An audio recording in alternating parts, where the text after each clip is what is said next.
Welcome back, everyone. We are live with another episode of Growing with My Fellow Growers. I am at Jack Greenstock on Cannabuzz as well as Instagram, and Jack_Greenstock on Twitter. Joined as always by a awesome panel. First, I am going to pass it over to Spartan Grown. Hello. Sorry, had to cough. Hello, everybody. I'm Spartan Grown.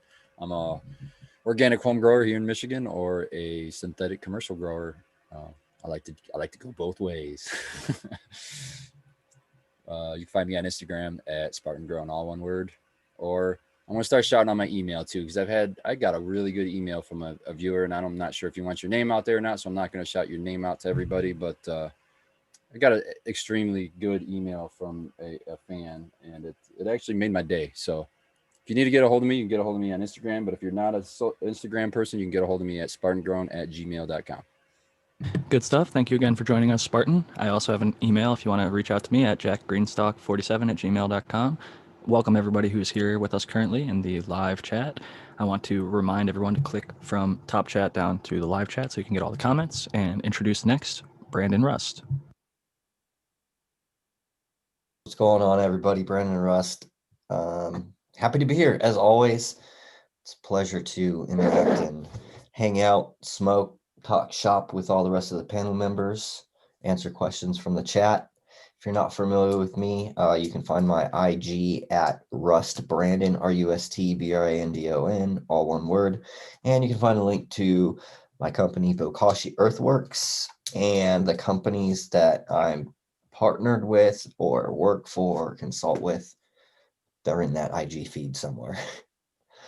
Awesome. Well, thank you for joining us, and cheers to Michigan native and Anova, who just shouted me out in the chat. Next up, I want to introduce Matthew Gates. Yeah, everyone. Hey, what's up? So it's Matthew Gates, Integrated Pest Management Specialist. You can find my content about IPM. I just recently completed a Chinese aquaponics presentation that I'm going to be putting up today or tomorrow, which is kind of neat too. So you can find all my IPM information on YouTube, the account Zenthanol, which I'm also in the chat with. And I was just on the Tara Lee Live, which was also a very pleasant discussion as well. So you can check me out over there recently too. Big ups to Tara Lee, and shout out to you for all the great content that you've been putting out. I'd say our resident IPM specialist, my favorite IPM specialist in this field for sure. I want to give a big shout out next to Aaron the Grower. Welcome. Yeah, what's up, guys? I first of all want to say that two things. I'm coming at you with audio only today because I got a pile of rosin bags packed to the ceiling that I need to get through. So I'll be doing that at the same time. That said, my wife is running around with the baby. So if you hear baby noises, that's me. Sorry about that. I am ATG Acres on Instagram, also on YouTube now. I'm got an episode planned with Coot coming up that I think I want to hit on New Year's. And then I have an episode coming up with Coot on Eagle's show on Christmas Eve. So I'm excited about that stuff. And maybe at the end of that episode today, I'll show you some of the rosin that I'm making. Good stuff. That is fucking talking shit with Eagle on the 26th of December. I'm looking forward to that. Always enjoy that 24th. show. Oh, is it? I thought it was the day after. I'm sorry, my bad. 24th. Shit, I hope I'm right. I don't know. I think it's Christmas Eve. You're probably right. I'm definitely feeling medicated thanks to Rick Simpson oil. Good stuff always. Gonna give a opportunity for Dr. MJ. Go ahead to introduce yourself. Hey guys, yeah, Dr. MJ Coco from cocoforcannabis.com. Hope everybody's having a happy holidays. I am still grading my final exams from last semester, so I'm gonna have to cut out early because grades are due in the morning. But I wanted to jump on and wish you guys a happy holidays, invite everybody to grow with us in the New Year's Grow Challenge coming up in only about 2 weeks less, 11 days. And yeah, I'll be here for the first hour or so and chill with you guys. Look forward to it. Thank you for giving us any time. I know that grading is a difficulty for many professors, and we appreciate you giving us your time. That's very generous, and we'll try and make the best of it while you're here. We're going to be doing a little bit of an interaction with the chat, and I might even throw it to someone like a Sour Diesel Tangy or a regular if they want to jump in the second hour after Dr. MJ jumps off. Just going to throw that out there. Make sure you have Zoom downloaded, and hopefully you're familiar with it, but we might have some little issues live with that. I want to give our final two panel members who are with us currently an opportunity to go ahead and introduce themselves. First, I'll say Kyle Breeder. Hey everybody, I'm glad I'm here. And yeah, my name is Kyle Breeder. I specialize in feminized cannabis breeding. If you're looking for any seeds, I do have a website at pbreeding.com. And if you want to check out anything that I'm kind of working on, which I should have some flower pictures shortly here. I think I'm harvesting in like a week or so, but you can check out anything I have on all social media platforms at Predicated Breeding. And thanks for hosting, Jack. Always happy to be the host. I love the show and really enjoy all of your participation. And next up, the American one. Hey, Jack and panel and everyone out in chat. I'm the American One. You can find me on YouTube as the American One and on IG as the American One _ Akins. And it's always good to be here on Sundays. And I hope everyone's having a great day. Having a good day so far. Always seems like this is one of the highlights of my week. I enjoy the time with the chat and with the panel as well. I noticed just a trend generally that after a while, a lot of shows start to talk about a lot of the same stuff or repeat stuff that they talked about in earlier episodes, which I do think is fine. But I also wanted to show some appreciation and love to the chat. Every so often we do sort of like what I call a chat episode where we do Q&A. So if you want to start firing questions at me or anybody on the panel, you could tag us. If we are in the YouTube, you can tag me at Jack Greenstock or at Cheap Home Grow. Gives a little red tag for us so I can see all of the messages and hopefully get them answered. I know some of my panel members do a good job of highlighting them and copy pasting and bringing them into our Zoom chat so that we can go back after we answer a question or two. And I think that the chat often brings some really great questions, and all these people are here live, so I kind of want to give them a little bit of a treat and a reward for being here with us. I know that the show hasn't been being uploaded to the podcast, which a lot of people do listen there, and I don't mean to like discriminate against them because we haven't been able to make that happen recently in the last few weeks, but just as a chat appreciation, I wanted to give anybody in the chat the opportunity, if you do have questions, to get them answered today as much as we can. And if anybody on the panel has a topic or a subject that they'd like to talk to, I'm open to just sort of free balling a little bit here, as we have done in past weeks, with whatever topic somebody's got on their mind.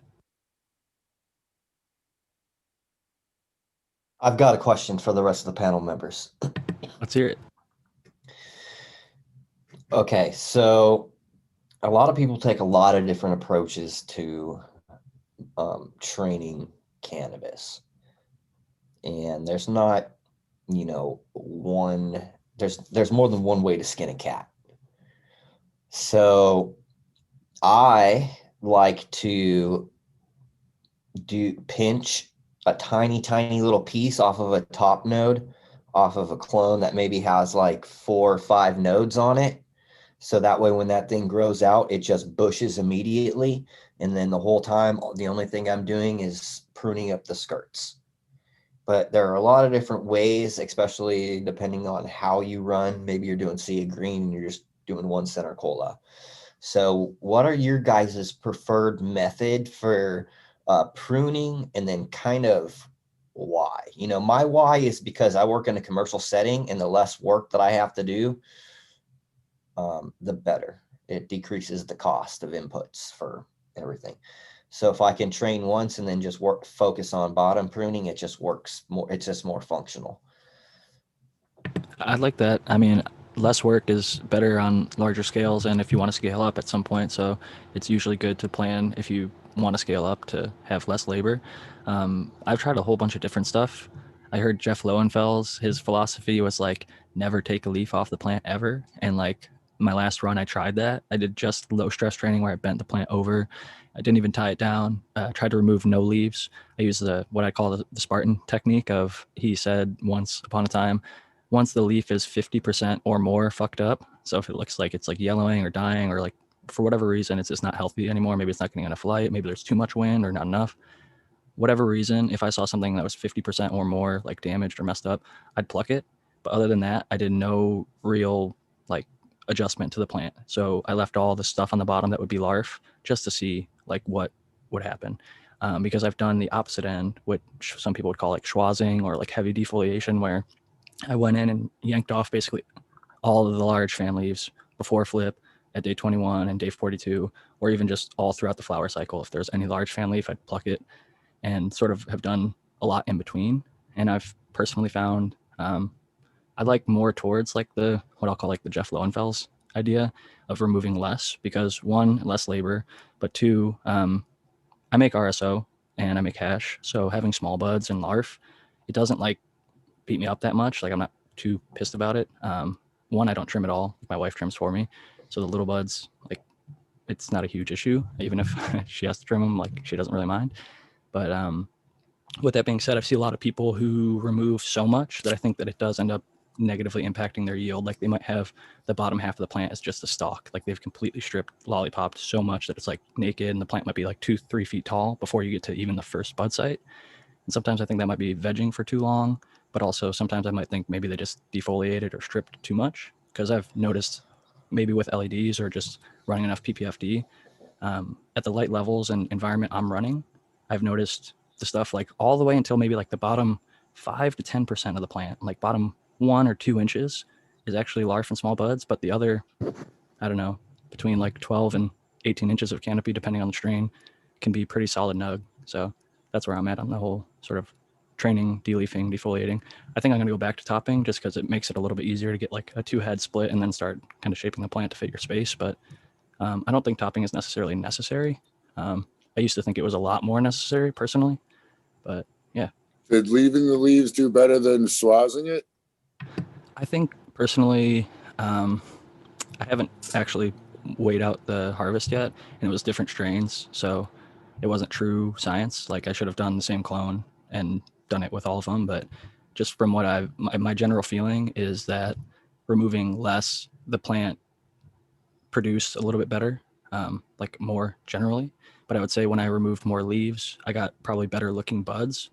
Like more of the bud was like A quality, like the bigger, chunkier buds, but my yield was probably 10 or 20% less overall.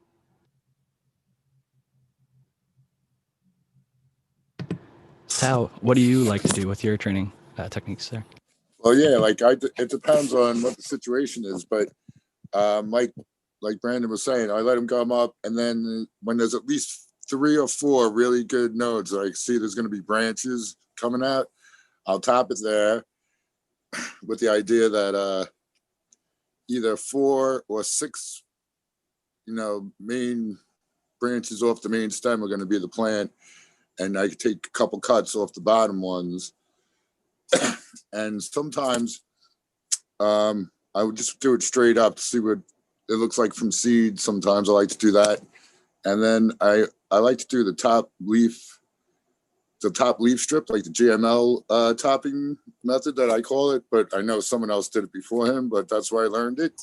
You're just talking about removing the leaves at the top as opposed to removing the actual node that's growing, Yeah, like the 2 exactly. large fan leaves that kind of poke out, the more mature ones, and then the freshest node slows Right, down and the other ones catch up. So if you have one that you topped and 2 of them are way taller, 2 branches are way taller than all the rest, if you take those fan leaves off the tip of the tallest branches, those side branches will catch up to it'll stunt the tallest ones, and the side branches will catch up. Are you ready for a silly demonstration? If my head was the node, you'd pluck off this leaf and that leaf at the top buds. Like when you top, you know how you get like the 2 heads Tao's talking about? You would just take these leaves off here, but you'd leave that little new bit of growth in the middle. So I might actually have a plan. I do that Looking like also. I like that one a lot because you can do it every day. You just look at the top of your plant, and the ones that are at the top, make sure their fan leaves are gone. But like if you weren't on top of it and you've got one way above the rest of them, you can continue that process down further. It's not just the top 2. You could take the next 2 fan leaves, the next 2 fan leaves. All you're doing is removing those growth hormones that are in those plants. So like your auxins that are sitting at the top of your growth shoot, if you're removing that plant material, you're removing the auxins, which is making the less, I don't know what the word would be, the secondaries and the thirds, tertiaries. You're making those auxiliary sites. Okay, auxiliary. I'd love to jump in here at some point. More auxins. Go ahead. And so it comes right back up. It works so good. I like it better than actual topping. The auxins that we're concerned from come from the growth tips, not from the fan leaves. So removing the fan leaves. But I'm removing the fan leaves when they're still part of the growth tip, right? So the growth tip is like, I'm removing like this much of a leaf. I mean, this is how big the leaf is I'm removing. It's super tiny. I'm taking it right at the top. As soon as I'm able to see those first stems appear for the fan leaf, boom, they're coming off. Okay. I would just say that there's no scientific reason to do any of this defoliation that you guys are talking about. I do understand that there's a lot of this practice in the cannabis community. I think it almost always hurts your harvest and hurts your yield. And I just want to make sure that everybody understands that there is that countervailing perspective to pretty much everything that's been said so far about de-leafing. Well, my experience tells me I'll tell you what, if you have the veg time, that's the way to do it. If you want to have a bigger, better, healthier canopy when he's pushing into flower, without a doubt. So like Tao, we've got you spotlighted. Okay, so you can see that this one here was way taller than all the rest. And whatchamacallit, right? And I can see you removed the leaves on that one. Yeah, I removed the leaves on that one. I even removed the leaves earlier on this one and this one too. Yeah, and you see that one in the back? Yeah, you see that one in the back? It's coming up. They're all going to end up being at the same level if you have enough veg time and can do it like this. And yeah, even the tips. Now I would take this one too right now if I want to keep that one from going higher even. Exactly. Yeah. And yeah, so that's the way you could shape this plant. And all of them, if you keep doing it and have enough veg time, even these little branches will come up if you have that much time.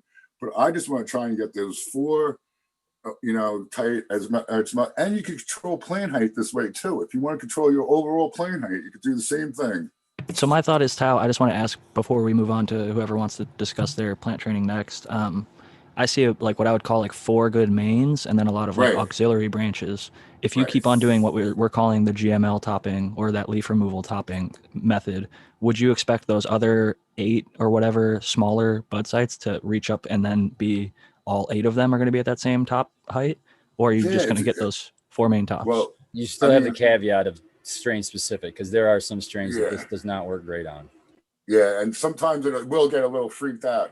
Like you can even see it. And the ones that are close to the top will start stretching out, which is a pain. But then that just leaves it with some small ones. You can take cuts off the bottom or whatever. But yeah, if you have enough veg time, and it does depend on the plant too, but those other branches will come up too, exactly like you're saying. Would you agree that what you're talking about is trying to slow down the growth of the more vigorous plant so that the slower growing plants can catch up? Yeah. I never do anything to slow down the growth of a plant. If a plant is more vigorous growing, it'll end up taking up more space in my tent. It won't be any taller than the rest of the plants. It'll just end up taking up more space and I'll flip sooner. He's talking about branches, not plants. I agree that if you're interested in other goals besides sort of maximizing production, then that might make sense. But I don't think that doing things confused down the growth of your plant. You're not stopping the growth of the plant. You're changing where the growth is occurring. You're not stopping the growth. That's why GML praised this. And I find it the same way. You top it hard top, it could go through a transition stage. When you do it this way, it's a lot less dramatic. It's redirecting of energy is essentially what's happening, is what I see repeatedly, regardless of if there's science on it or not. Across the board, especially when you get into commercial cultivation, everybody does this because we can't afford to lose yield. We can't afford to have a bunch of bullshit ass larfy weed that nobody wants to trim. The only thing that can be done with it is processed, or pre-rolls and stuff like that. But what do you think that comes from, though? I'm not talking about not cleaning up the skirts, Brandon. I'm talking about not de-leafing the canopy. I mean, those are two totally different things. You don't get larvae from not de-leafing the canopy. So essentially what happens if you don't do selective, because I do selective pruning throughout the whole thing, I thin out the whole entire canopy, because essentially if I want to maximize my yield, I need as many branches in a space as I can. But if I have a ton of leaves that are overlapping and making microclimates, it's essentially I need to get airflow in there to prevent pathogens, insects, that kind of thing. Yeah, there are those issues at scale. I agree. And it makes it easier to manage things at a certain scale too. It also makes it easier for mold and other prevention. But it's also because we get higher yields as well. But I still don't think that there's any evidence that removing the canopy leaves as opposed to leaves lower in the understory is going to ever be beneficial for any of those purposes. I think that there's a lot of confusion about trying to expose the actual flowers to light. People think that the flowers themselves need to be exposed to light in order to ripen properly or in order to develop properly. See, I think you're misunderstanding what Brandon's saying. To expose the flowers to light. So essentially, every single part of that plant has photosynthetic cells and chlorophyll. Every single part of that plant. The flowers don't actually photosynthesize to any measurable degree, Brendan. They don't send photosynthate to any other part of the plant. So to sort of think along those lines, the leaves are the only part of the plant that send photosynthate to the rest of the plant. But there's leaves on the buds. Chlorophyll in other parts of the tissue that does, for example, make the plant look green. But those parts of the plant do not send photosynthate to any other part of the plant. And the limited amount of actual photosynthesis that takes place there is negligible. What I'll say is, I think that you guys can agree to disagree, but Brandon has a lot higher plant count. His veg time doesn't need to be long because he can keep plants tiny, flip them, and have way more in a tiny, tiny space. And if you don't, I don't care if you have 100 andins or whatever the biggest, best dehumidifier is, there's going to be microclimates, mold, and most strains won't be able to yield. And my point isn't to argue with everybody. My point is just to raise the counterpoint that everybody else seemed to be sort of like gung-ho on canopy leaf removal. And I wanted to offer a counterpoint to that. So we don't have to get all twisted about that. I think this is controversial. No, but you know, I'm allowed to disagree. If I didn't do it, I would lose yield. Absolutely. I appreciate your perspective on that, Brandon. I hope that you can appreciate mine. If we're talking about, hold up. I didn't get to speak yet. If we're talking about redirecting energy, and the photosynthate doesn't go anywhere else in the plant, that is not, in fact, redirection of energy, right? Or at least that kind of, or at least that facet of the energy redirection. I guess it depends on what. Yeah, the whole concept of redirecting energy, I think, is sort of bro science. It's not really. No, listen. Can I say what I was showing was topping the plant for growth during vegetative state. That it just changes the growth of the plant. I don't think it diminishes it much. It may. I mean, sure, it might, but not much. But when you're done with it, after veg, you have a much better plant that's going to do better in flower, without a doubt, in my opinion. I also am a fan of pruning, for that matter. Not necessarily the top canopy as much, but to be more certainly clear, I agree with it. To be more clear, it's not so much the energy; it's your hormone. You're losing cytokinins with the removal of the leafy material at the apical meristem. You're not. Is it losing, or is it just changing how the plant produces? It's losing, because that's where that's where it's produced, and it's also like builds up. Because when you actually top, Spartan, or when you're just removing the fan leaves? When you actually top, when I top 100% of the time, that's going to happen. And then if you remove the fan leaves I'm talking about at the stage they're at, that also happens. I've seen it in the plant, the same response, with less of a leg. But I agree with you. I would not want to remove any of my upper canopy leaves in a flower situation unless there was, like what Brandon brought up, like, you know, it's a situation creating a microclimate, or it's hitting the bud. I hate him fucking touching my other buds. Yeah, that's what I'm talking about. I'm not things talking like that. about like fully going in there and stripping down leaves. I'm talking about, you know, making sure that you don't have something that's touching other things, and kind of, you know, just because when we're stuffing these in, when we're putting these plants in smaller spaces and we're trying to maximize these yields, we want to be able to do our best that we can to mitigate any type of situation that can occur because of, and dude, and here's the thing, when you have fan leaves that are bigger than your freaking head, I mean, it can become an issue. You know, I mean, I'm not talking about like, you know, that's one of the reasons why I like fast finishing narrow leaf varietals, because it mitigates a lot of that issue. But we have so many hydrants. Yeah, I think we're kind of arguing two different things there. Is like Doc was trying to say, I don't want to remove specifically the leaves on the top, and you were kind of more focusing on the middle of the plant, and you guys were arguing against each other, thinking that the other was taking the opposite position, but it was actually, you guys were really talking on two different things. That's all I was trying to say. I'm not so much removing leaves that are like brand new, things that are developing in growth.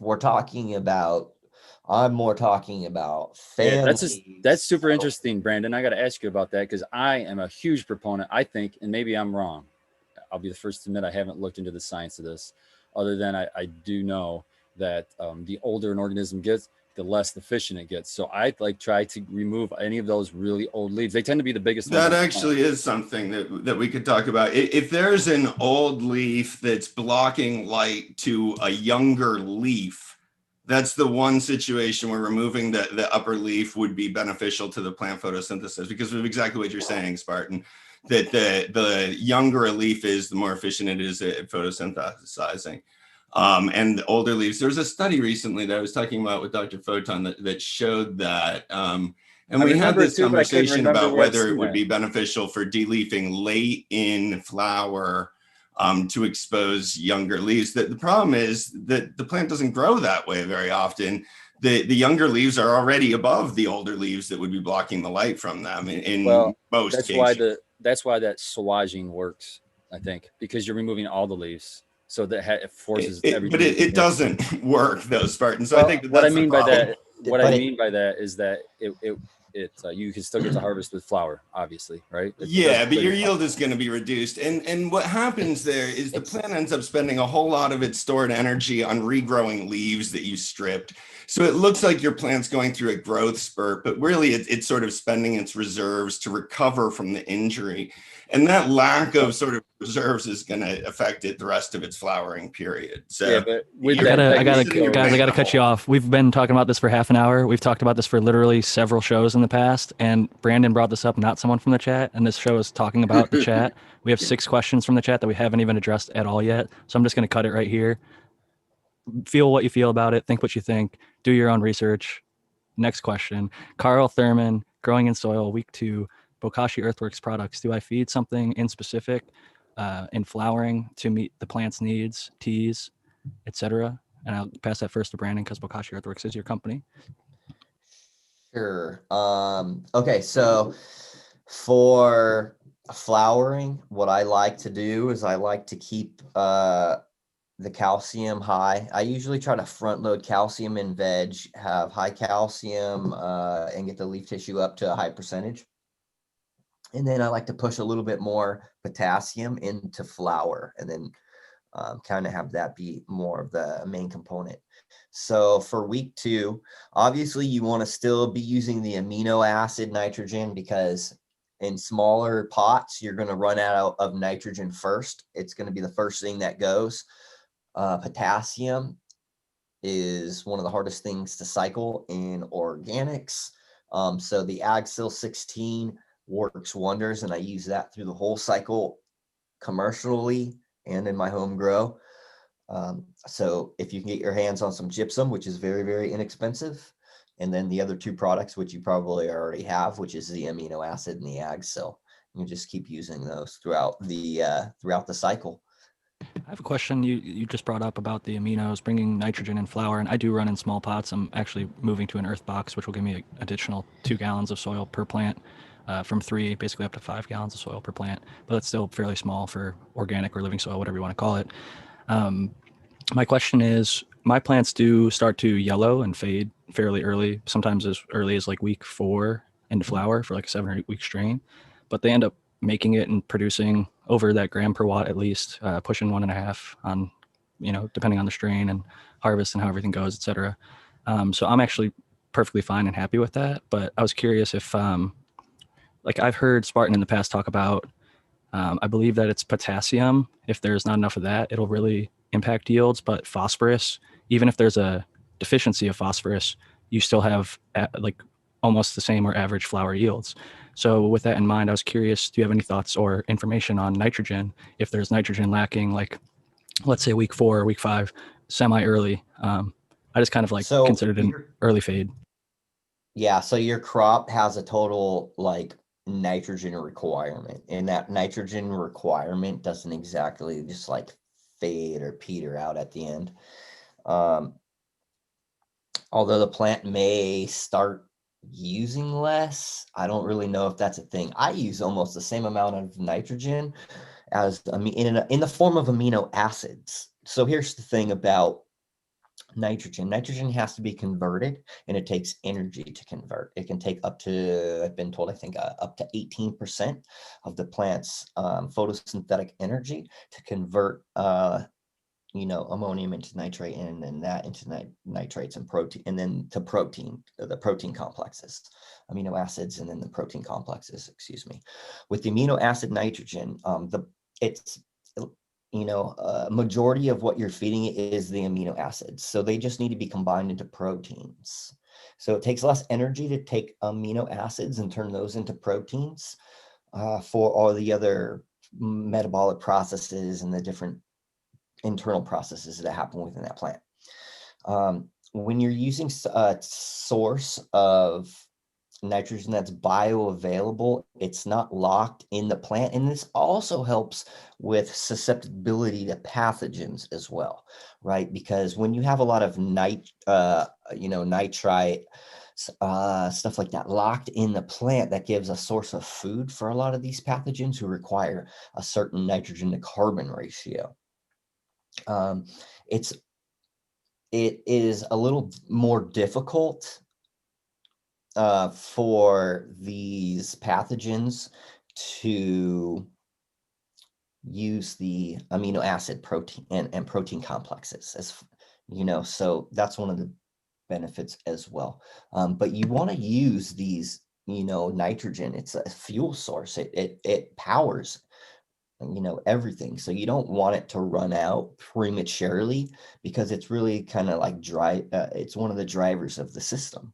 I'll ask this, and then I want to move on to the next question about nitrogen, because I have had some of the worst organic bud I ever had was super, super green at harvest, and it burnt super dark black ash, and it tasted like cow shit and other shits. And I think they used a lot of blood meals and different types of meals that had nitrogen in them. And it was nitrogen rich all the way to the end. And even in a synthetic crop, when I'd flush, I'd see that nitrogen, I'm presuming, and other things fading in the plant, and it would get yellow or purple or pink or red or whatever it was in those final weeks. So in organics, do you hope for a senescence or a fade? And how late, if it's a 9-week, I think 9 weeks is pretty average. On a 9-week strain, would you want to start seeing that fade in organics? So typically I'll see it naturally.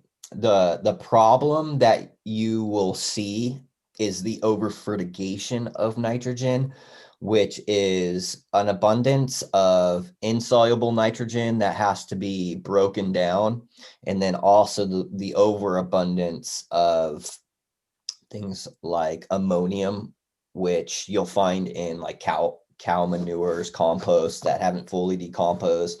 And the problem with that is, they still have to be converted, so if you get a lot of that in soil, especially like I would never recommend anybody putting down like a fresh manure compost in flour, or like even in veg. Although different composts release at a different rate, a different percentage. But here's a perfect example. When we ordered, I think it was 200 yards of soil for the farm, the Build a Soil Light Blend, I first had it tested when it was delivered, and I would have had to amend that soil with a ton of different stuff. It was still full of ammonium. It was basically cooking still. And, I had anticipated that. So after we let it cook for, 2 months in the packaging that it came in, had it retested once we had it in beds, the profile was different, even just after a month and a half, 2 months. So it doesn't take a lot of time for the chemical composition of these things to change.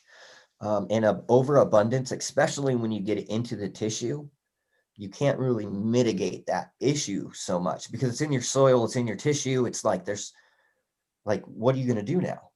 I have another question from the chat from Abolished Farms that he asks, they'd like to know what we think about antibiotics or probiotics in the soil and how it affects our meds. I'd like to hear Aaron the grower and maybe Matthew Zintanol, if you guys have any thoughts on that, and then maybe Brandon or Spartan, whoever else wants to jump in after. But Aaron, you've been quiet over there, and then maybe Matt, you can follow up. That sounds good.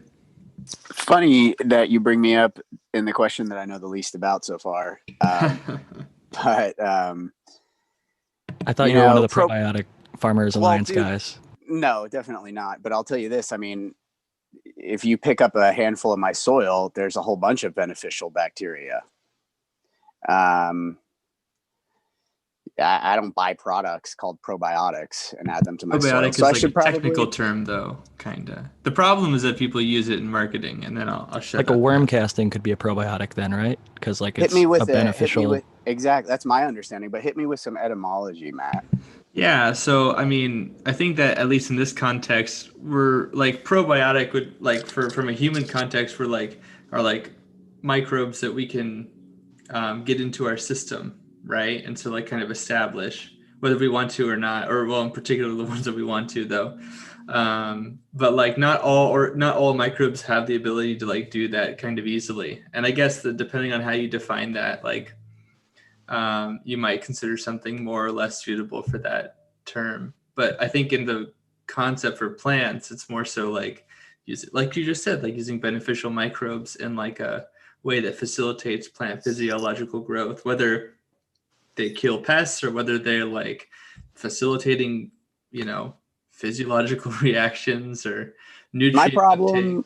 My problem with the term probiotic is the people stuffing their pockets labeling products probiotic when it's potentially just another form of beneficial bacteria, and all it does is serve to confuse us.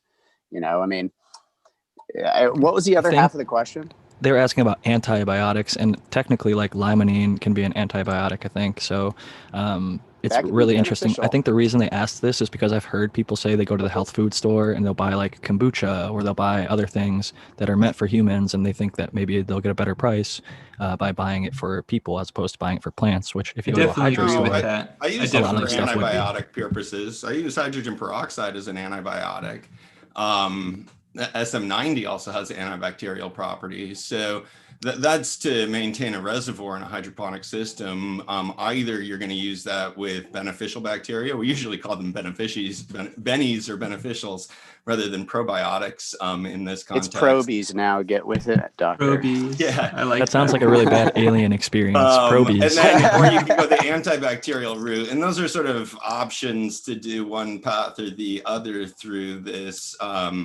And yeah, I do use antibacterials. I'm not sure if that's what was being asked, but that's the only sort of context that I would know use. I feel like that's kind of what was being asked, and feel free to tell us in the comments. But I love these topics because it's like Aaron. I'm not really strong on this one, so this is a lot of a learning potential for me. But the first thing that comes to my mind wouldn't labs be considered a probiotic? And it is.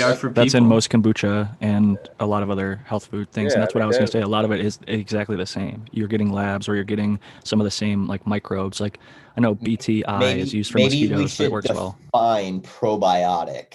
Right. Yeah. I guess you really should much better. Yeah, I agree with that. I don't really care to be honest, because we don't use it in gardening. I feel like it's sort of like we're just trying to force some like health food mumbo jumbo lingo into our. Can I explain? Because I do put probiotic on some of my packaging. So, and there's a reason. It's because a lot of the microorganisms that we use that are beneficial to our own health are also the same microorganisms that produce secondary metabolites that are beneficial to plants. And these systems really function and almost mirror each other. Not all of them are the same, but a lot of them are. And the term probiotic is that by inoculating yourself or the soil, you're able to increase the amount of beneficial bacteria or fungi that help regulate systems, organic systems and systems in nature. My question is, though, again, wouldn't worm castings then be considered probiotic because they have a lot of beneficial bacteria that regulate and help in the system. And like when I went to my, it's called the Center for Environmental Innovation, when I got the worm castings from the lady and she shook my hand, this was pre-COVID times. She's like, "You've just been inoculated." And like, she was right. But I mean, more than we know. Yeah, I agree but with Brandon here, though. I think it's really important that people, maybe not us right here, right now, but that's kind of why I couched my term the way that I did, because, you know, a lot of people use the term really flippantly. A lot of them use it as just a way to like get you to pay an extra 10%, extra 25%, or extra 100%. And I think it's really, and I agree with Brandon completely. And this is why I support you personally and professionally, Brandon, because I like that you try to find research or backings that sort of empirically represents the sort of the microbial interactions. And you go to great lengths to explain these bacteria produce siderophores and blah, blah, blah, blah. And these things are relevant because of X, Y, Z. And it's like, great, you know, like other people will just be like, oh, it's good for your plants, put it on your roots. Zen Definitely, agriculture. dude. And let me backstep for a second and say that, you know, Brandon having a probiotic product does not mean that he's stuffing his pockets. This is like he's feeding his family. This is like his business, and he's making a product that you can throw into your soil and you'll have beneficial bacteria right off the rip. I've been building my soil for 15 years, so I love his I stuff, was and I think want it's to say that affordable. So I'll say that. yeah, that he kills it. Super affordable, dude. I made it like okay. So if you were You going actually to made it valuable. look, this is the whole thing. I'm first and foremost, I'm a cannabis cultivator, right? I'm a grower. That's what I do. I fucking grow weed. That's how I make my living. You know, my company is something that I started because I want to be able to have an outlet for people to get products that they might not normally be able to at a way, especially at a way cheaper price point, especially the microbe spores. The EM1 concentrate spores that make 5 gallons of concentrate is like 50% cheaper than EM1. And if you own a commercial farm, you can take that 5 gallons, you can turn that into 640 gallons of second generation microbes and do crop applications. And my point was just that, like, you're not going to buy a Lambo next week, right? Fuck no. See, that's But what I'm if you saying, did, dude. He's feeding his family and shit. This is Let me not say- like advanced newts. you know how everybody, you're saying that earthworm castings have the probiotics, and they definitely do. And I think a lot of people might have a lot of probiotics in their soil that they don't even realize. But yes, sir. if you want to improve, you get the stuff from Brandon Rust, and because like he just explained, he is a cannabis cultivator, and that's what all of his stuff is geared to, help cannabis plants. So if I was going to put money down for anything, it would be something along Brandon's line there. And I have used some of it, and you pretty much can see it makes the plants happy. But yeah, I think that would be the only reason really to go fetch more, is if you don't think you have the right ones that you want in your soil already. But it's almost in everything now. Everything that you buy has a list of bacteria on it. A lot of it does. Yeah. I am changing my labeling though, because there are certain, I am trying to, there's just a shitload of laws, and I have to be able to like make sure. It's part of doing everything's- business, literally. Absolutely. It in really this is. field, And it's part of doing business. and you know, you guys weren't wrong though. Using things like probiotic, especially when it's like in food stores and stuff like that, it a lot of times is just for marketing.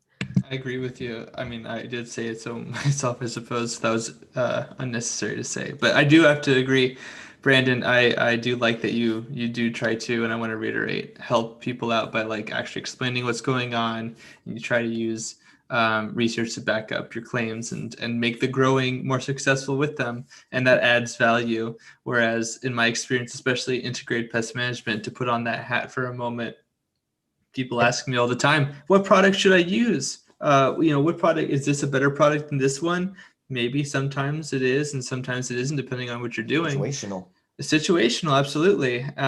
It's not just like a really great catch-all, answer to a question, but it's true. But you're right. A lot of people they just tell you something is the way it is, and then they don't They just don't back it up with data, and people just turn over for it. They just say, "Oh, okay." I mean, it kills me when that happens. And I feel like there are like devices people create, and there are like systems people talk about that I also have criticized in the past, because it's just like, if you knew a modicum of like biology, you might know that like that's just not possible. The Dude, enzyme comment, for example. we have to do a roast this month for our live instead of a regular discussion. We'll just roast everything and everybody that has said wrong and done wrong. And I I'm think sure would be that will Coming to endear everyone ATG to Acres us. YouTube channel. Subscribe now, ATG Acres at YouTube. In fact, gonna you be should start dramatic. roasting him first, since So- he said so. Yes, there you go. That's how. No, don't roast me. He's Too dope. far. Does Go anyone ahead, watch, Spartan. I've been seeing you trying to Office? jump in there. Spartan. Yeah, I just wanted to, before we get too far away from the original question, there are cases where probiotics are used, absolutely. Kevin Georgery is the biggest example I can bring up right now, where he talks about using the earth boxes in an anaerobic situation with the EM in the labs, and to try to he's talking about trying to get rid of viruses and things. I don't know, but he said that it happened. I haven't seen science on it, but it's interesting. But I don't want to get too far into it, because Abolish has made a couple comments now to reiterate the fact that he understands everything this part of it that we've been talking about. But what he was asking was, he says that in the probiotic group, they were talking about how it's possible maybe that you could get a probiotic input from your finished flour to your body. That I have no idea on. I'd agree with that, just because what I've seen in food. If you eat organic produce, you have a better gut flora than somebody who eats McDonald's every day, or something that's sprayed with pesticides or has heavy metals and chemicals My in biggest problem is we're incinerating this shit though at high it. temperature. Not everybody, though. If There are only people it were eat that. If only it worked out that way, though, right? For the pathogens gotta- and the you gotta eat it raw. mycotoxins you can get from. Yeah. Well, but think about it like this. I actually really appreciate that, and it kind of goes back to a thing that I always talk about when it comes to like the word symbiosis. That's the parasites and the mutualists, the bad guys and the good guys. And I think in this particular case, it's a really good point to mention that sometimes people, and if people smoke cannabis and they burn it and they inhale it and they purify it, you can still sometimes maybe get some spores, or you might be able to just from associating with the product itself, you might get exposed to microbes. And that exposure, however slight or minute, for some people, it might be just enough to establish. It's like, it's germ theory, but for things that aren't bad for you. Or well, germ theory is bad or good, right? Yeah, I hadn't considered that until you were explaining it like that. And then for sure, you could have microbes still present on the product, and as you grind it and have it on your fingers, and then you're holding on to the joint and you're just in your mouth. Absolutely. People have died in California from this. People have actually died. I've read the articles. I could send them to you if you want. DM me after the show. There was an elderly woman who had compromised immune system, smoked moldy cannabis, and like we've talked about in the past, flame does not get rid of mold or the mold spores. Even if you smoke it at high temperature, people can inhale that. And if you have a compromised immune system or weak lungs, that can literally kill you. So Aspergillus is a really common, people have probably heard it, even people who don't work in microbiological labs. Aspergillus is a huge contaminant, and it's one of the biggest ones in cannabis. Yeah, in California. That's one of the bad ones they actually test for. I've seen that on testing. Like there's various Aspergillus, various Aspergillus species that are problematic for different reasons. I want to give the Probiotic Farmers Alliance a big shout out, because I don't even use Facebook, but I've gone on there just to check out that page several times, and they have a lot of really good information they're sharing for free, and they have a lot of great gardeners with awesome products. And I will say they're one of the groups that isn't throwing probiotic on things just to add extra price. They're trying to grow the best, healthiest food and cannabis possible. So shout out to them. I want to give Dr. MJ a chance to get in on this next question, because I know he's leaving at the hour, and this is something relating to both of us. It says Moonfog at Jack Greenstock. Moonfog is the user who asked the question. They wrote, at Jack Greenstock, what type of brand/vaporizer do you use? I know you've discussed it before, but I can't remember. I'm in the market for a new one. The reason I say Dr. MJ can jump in on that one is because I know you also vaporize. I use the Vapor Brothers VB1 desktop vaporizer. It's got a little whip. You turn on a little dial and it sets it to a certain temperature, and you inhale through that. I plug mine into a bong. I've also used the Storz & Bickel Mighty, which is handheld. I think it's pretty good, but some people have issues with Storz & Bickel, even though I'd say they're one of the biggest brands from the Volcano era. And I know, Doc, you mentioned some issues with your battery on your Plenty or Crafty. Yeah, on the little Plenty. I mean, I'm a realist with batteries though too. They have a life, and they're gonna cycle through, and you're recharging them and drawing them down, especially in these applications. A portable vaporizer is an extremely heavy load on a battery to heat up the heating element for vaping on the run. So that's something to be aware of when you want to get a portable unit is you charge it up, and then you're going to get, when it's brand new, you're going to maybe get like 3 or 4 bowls out of a full charge.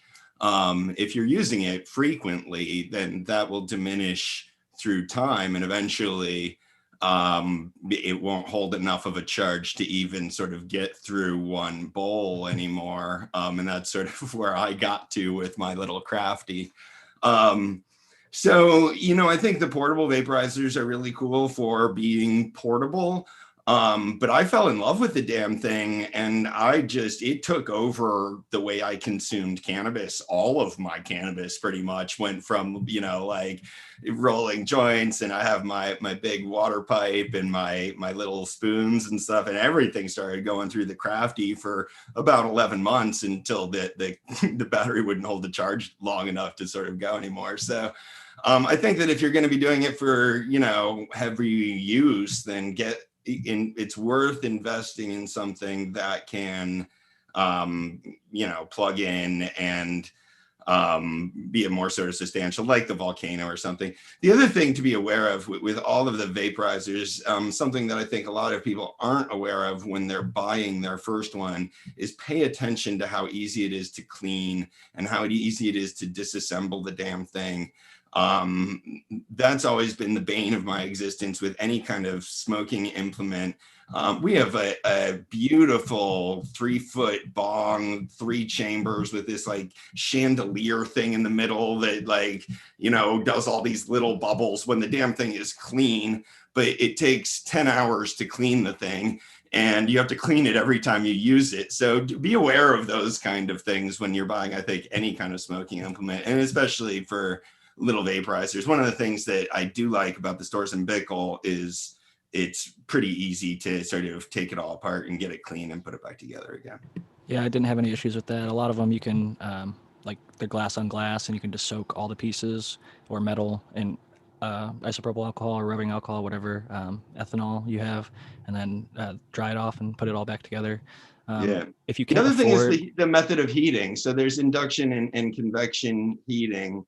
And the thing that's cool about the Storz & Bickel is they do use both of them. So it can get hotter faster, but I actually think that causes more of a draw on the battery too. So I also there's think it like trade-offs. drops the flavor down a little bit. I think convection provides better flavor. Conduction, where it's directly touching it, I think it Yeah. provides a more even vaporization of the product. Like your ABV is going to be more even color throughout the whole thing. Like the Storz & Bickel, because it does both, it's got like a metal ring around the outside, and then the screen that flows hot air from underneath. So it's getting Yep. heated from the outside of the ring and also through the air being drawn through it. So it gets a really, really even toasting. But after your first, in my experience, 2, 3, maybe 4 puffs in your session, it all starts to taste like that burnt popcorn or coffee or like already been vaped flavor versus like, That may be how clean the condensing chamber is too, Jack. I definitely think it's better right after you clean it, right, for flavor. and to be honest, I got mine used from a buddy. He lent it to me, and I didn't realize that it was probably filthy on the inside until like I cleaned it once, and it did definitely hit a lot better once it was cleaned. Because But it did what happens gunk up at there, the top pretty quick.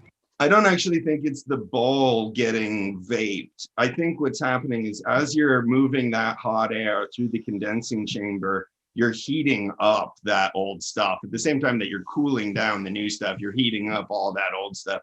So by the 4th hit or whatever, right, all that stuff that's in the condensing chamber is now at boiling temperature, and you're essentially smoking that old condensate, which is not nearly going to be as good as the fresh stuff. What I'll say is I think if I was going to buy the Mighty myself, I'd get the metal top. They make a metal top for it that clips on.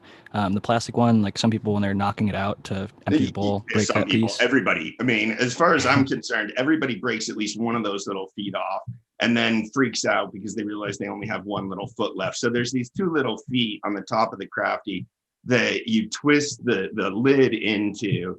And those two little feet on what Jack's talking about in the plastic one, is that what you had? The plastic two little feet?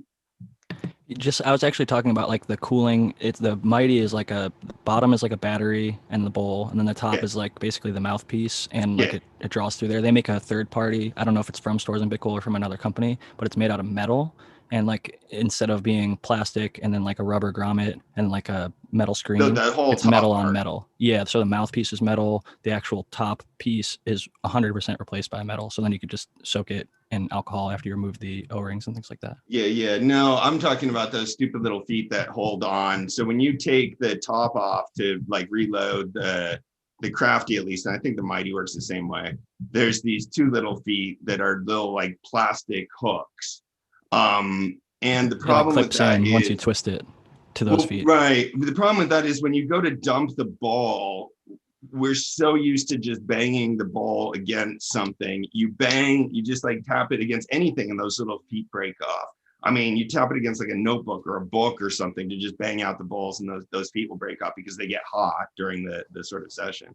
And I would brush it or use like a dental tool really gently to like kind of help it out, and then use the little brush it came with. It's like a plastic brush. Yeah, it's just, man, the muscle memory was so tough for me because I'm so used to like banging a bowl out into my hand or banging a bowl out onto like my notebook or something on the table. Even after I like broke one off, scolded myself, like super glue reinforced the other one. So because it was already sort of breaking off.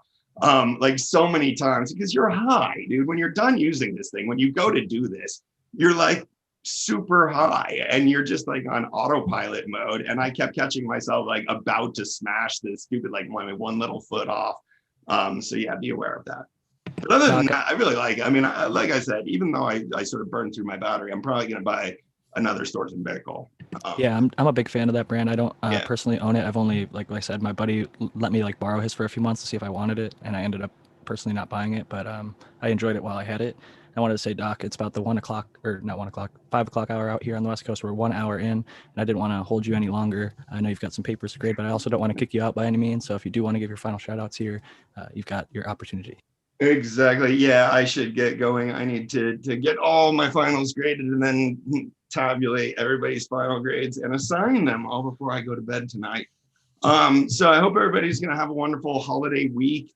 And I hope everybody is still sort of enjoying the growing process. I enjoy getting into the thick of things about de-leafing and defoliation. I'm sorry if that got too old topic for us, but I still think it's an interesting one.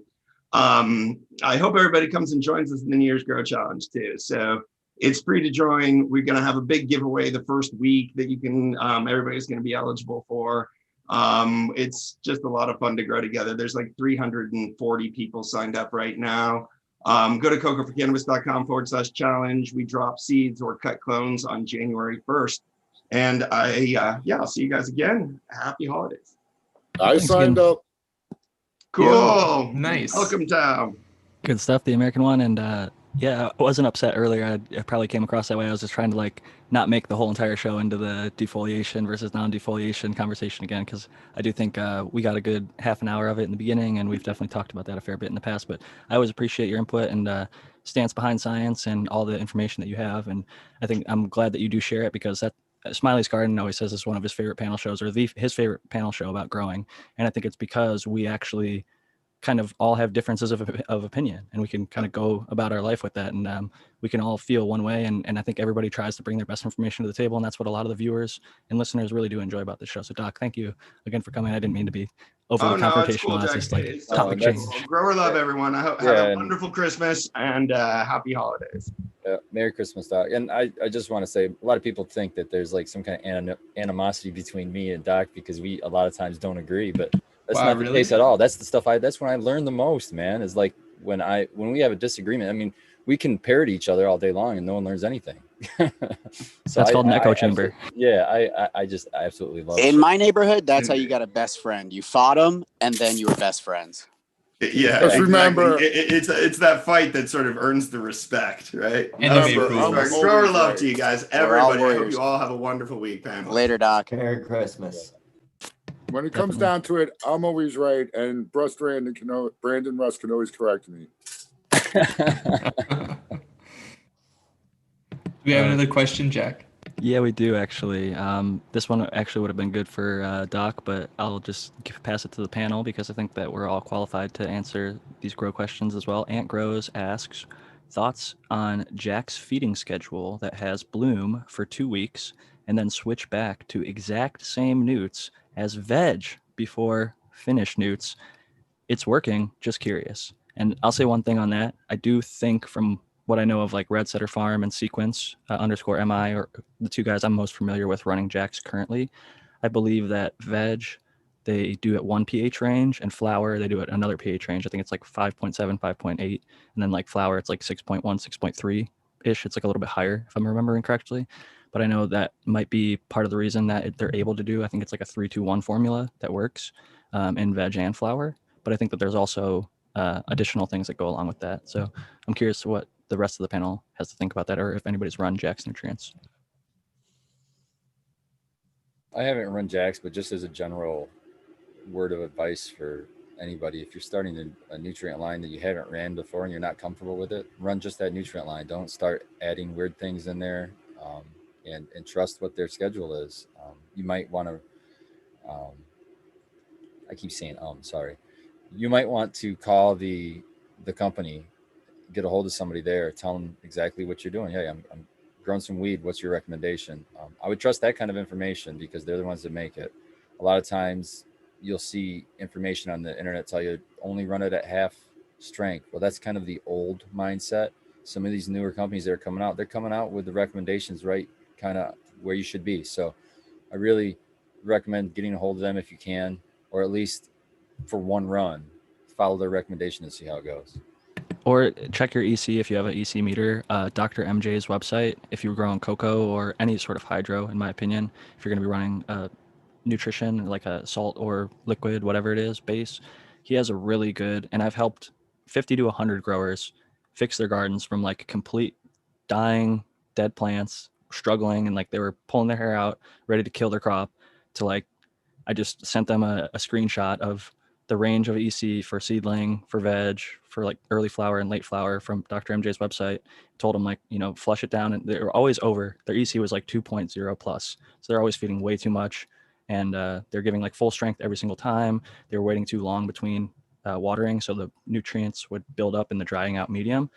And as soon as I got them to start feeding more regularly, like closer to his high frequency fertigation, he refers to it as, and got them in a consistent EC and pH range, 99 out of 100 people's issues get solved right up. So if you can know I'm running Jacks, even if it's 3-2-1, whatever the NER, whatever the nutrient line, whatever the mix is, I personally think like 1.5 is a pretty safe EC range for veg and flower. Like most plants, 1.3 to 1.5, they'll do just fine as long as you're continually watering them and not letting them get super, super dry in between where it's going to start cranking it up to that 2.0 plus. I've seen people push 3 plus EC and have success. I do think it's possible, and there's like it's a salt stress game and you're playing a different sort of cultivation. But in my opinion, like why would you spend more on the nutrients when you can get away with a low EC, and it's way easier to fix an underfed plant than an overfed plant? I know that from my personal experience. They actually do that with some of the crop steering stuff in hydroponics, where what they'll do is they'll stack their ECs, but they're monitoring really, really close their moisture level so they can offset osmotic stress pressure or osmotic stress from the EC in the water. I see a lot of that in like rock wool where they've got the probes and they know literally the moisture meter, and they can like push it up and down, and they know the exact EC. They know everything. Much, much, much more professional than most home growers I see that are like pushing like over 2 EC. Super advanced. It's like what Jungle Boys runs. I have a friend out here that runs a system like that. I think It's it can really produce different, high THC cannabis that's really frosty. I think that is one side effect, like just like de-leafing. And I know Doc just left, but I think when you de-leaf a lot of the plant in flower, it produces some sort of stress that creates a frostier plant in my experience. Like the buds that I did de-leaf, although I might have had a little bit less yield, I'd noticed tended to be a little bit more frosty. So that could just be anecdotal experience, but I do think maybe the stress response from being de-leafed during the flowering period might potentially increase secondary metabolites, but I don't have any like white papers to stand behind that. I do have another question from the chat. They don't have a name, but this is one of my favorite strain names that I've read in recent times. I can't even tell you what the cross is because it's a more recent one, but it's just funny. So I'm going to read the question now. At Cheap Home Grow, I recently popped some orangutan titties from Exotic Genetics, and it was a twin. The one plant was much smaller and ended up dying, but I was wondering if they would be the same pheno. My thought, personally, this is Jack speaking now, not the question, is I don't think they would be the same pheno. Often, like you see with like fraternal twins, I think a lot of seeds to me look like fraternal twins, like they were stuck together because where they were in the plant. So it's like two babies being in the same belly, but I'm just guessing on this. If they were identical twins, like if they did come from the exact same seed and somehow split, I'm not sure if that's possible in cannabis plants, but let's just say that's the case. They'd have the same genotype, but they'd have a different phenotype. And even Yeah, I though was they're in going the to get same into the environment, chemotype. the chemotype we can get into in just a second, but even if they have the same environment, like you're growing them in the same grow room, you start them in a solo cup, then you go to a 1 gallon, then you finish in whatever. Even if that's the case, like that one, the Runtier twin that ended up dying, even if you separated them, like my buddy, the Fox's Den, he had like an 11 roses. He separated both of them from when they were really small. He got them in separate pots, grew them out, and flowered them. They both looked fairly similar, but you could tell phenotypic differences. So I don't know if it was because, like I said, they're like fraternal twins, which are only as It's not similar like a as true twin. a sister and a sister, versus like an identical twin, which has the exact same genotype or DNA. You can also get things like somoclonal variation between clones even. So just because you take a cutting doesn't mean you're going to get exactly the same thing. And also, of course, if you want to really attack it fundamentally, phenotype isn't just the genotype, it's the environment too. So yeah, that's what I'm saying is like the genotypes, if it was an identical seed, would be the exact same, but their phenotype, how it expresses in the environment, like the genetics plus environment or whatever, could be different even if they're in the same room. A lot of people think, oh, it's in the same room, it's getting the same nutrients, it's going to have the same pheno expression. Like I could buy a tray of clones from, I don't know who even sells them anymore. Let's say Dark Heart Nursery or something out here. I could get 10 of the same pineapple upside down cake cut, and then I might have one of them. I know this for a fact because I've done things like this in the past. One of them is going to be the standout. One of them is going to be the fucking best one in the whole bunch. It's like they're all the same genotype, but it had a better phenotypic expression in my garden. Maybe it got the right amount of PPFD because it was at the right angle of light or had the right amount of airflow or whatever. It just got watered on time perfectly enough. So it's like all those little things factor into how it's going to express in your space. And I think not enough people take into consideration all those tiny, tiny, tiny little factors that add up to the greater pheno expression. A lot of people just say, well, I've got two cuts of the same thing, it should express the same. Well, it doesn't always end up that way, at least in my experience. Anybody else have thoughts on twins? Kyle Breeder, I know you're a breeder making seeds. Do you notice, I can actually point out a twin in my batches. I've pulled them aside. I've got a little thing where I've got probably 10 or 15 twins sitting in a little part of my seed collector. But Kyle, do you run across twins very often, and what are your thoughts on them? Twins in regards to two of the same clones, and then No, like from seed, you pop a seed and you get two plants. Oh yeah, definitely. I mean, I'm which is kind of weird because I mean, I can walk in my garden and I don't even have to look at the labels of who they are because I can basically tell just by looking at them, which is kind of a weird thing that I guess you become pretty close with I guess your kids essentially. But yeah, I mean, I can tell the difference for sure. And obviously it does vary on the parental line and what was in them behind that. Like all my heterosis crosses are like basically completely consistent, but that's only because the Durban is pretty pure in itself, and so isn't the Kush. But yeah, I would say obviously parental lines definitely matter, but yeah, I can tell for sure. So I'm saying like from the actual before the seed even sprouts, I would describe it as almost looking like a female butt. Like it looks like an ass crack down the middle of a seed, and then you get like one hump like of a seed on one side and then the other hump of the other seed. And when you go to plant that, you plant one seed in a solo cup, and literally two plants come out with cotyledons. So like they've got the first set of true leaves like right next to each other. And that like that's what I'm referring to with twins versus like actually just growing really similar there, Kyle. So I don't know if you picked that up or not, but I will say one Yeah, I more mean, Those- I have had a seed that had two tails in it. I got a picture on my feed somewhere. Is that kind of what you're talking about? Yeah, that's actually exactly what I'm talking about. I think two tap roots is a good indication. The thing I wanted to Yeah. mention was shit, SHIT from Mr. Nice Seed Bank, which is just skunk number one. Shanti Baba kind of hated Sam the Skunk Man, so he put out a line of seeds called shit, which were skunk number one, which is what Skunk Man Sam was known for, as his cheapest seeds in his entire seed bank. Like he made them like 1/10 the price of everything else, so people could just get access to that seed line really cheaply to kind of like undercut Skunk Man Sam as a fuck you. But then I go look at Mr. Nice. forum. Shanti's Mr. Nice Seed Bank, right? Yeah, Shanti Baba is the Now. breeder of Mr. Nice. He's been doing it for like 53 years or 60 years or something now at this point. He's really been in the game for a long time growing and breeding for like 30 plus. Yeah. But he I just thought that was so funny. And when I went on his forum, Mr. Nice Seed Bank forum, and looked up the shit because I wanted to grow it, I was like, hey, skunk number one for a good price. Like, why not? Like 10 out of 20 people had like half their pack were twins. So something he did in that breeding, like to make those skunk one, the shit line of seeds, he somehow brought out a bunch of twin. Like it was like several people got like 5 or 10 in a 20 pack of twins. They're like, I popped a 20 and I got 10 twins. And like if you go on Mr. Nice forum, you'll find that if you type in shit. So Yeah, I grew out twins that came from one seed, and those seeds that you're talking about that look like a sweet woman's butt, those I don't believe are really twins. Those are just two seeds that are stuck together. I have ones that like 4 of them are stuck together, maybe even more. That's just a bud that was really tight when you seeded it. That it was so tight that they basically fused together. I had one. that was my plant. thought too.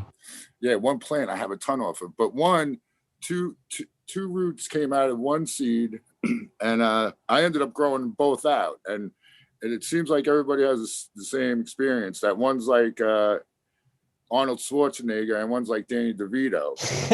So I like shaded the Arnold Schwarzenegger and let Danny DeVito beef up a little bit. I actually tweaked this run, and I did them in the same container, and they are slightly different. You can even see it in the pictures.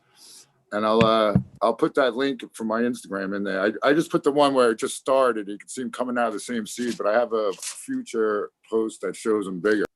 I think DeVito Beef sounds like a good cultivar name. DeVito beef. I love that comparison. You got one Danny DeVito and one Arnold Schwarzenegger. That's funny. It really kind of lends the idea that one is fucking little and runty and the other one's like big and healthy and strong. Both starred in a movie called Twins. Yeah. There you go. So it works out perfect. I would go to the next question. My cat's craving attention right now. She's sitting on my lap, so I can't really scroll. Have we? I feel like we've adequately gone into the twin questions, so I guess we could go to the next one. And then I think we've got a few more that I got to scroll down to. Extract 58 cool at Jack Greenstock and anyone know about crop salt. Panel are thinking about it? Question mark. I know Medicropper used crop salt up in, I think he's in Oregon or Washington State right now at a legal facility. And they had a lot of issues following one of the guidelines. It was either too weak or too strong. I can't recall exactly which one. But if you look up like Medicropper Grow Rescue, he was using that.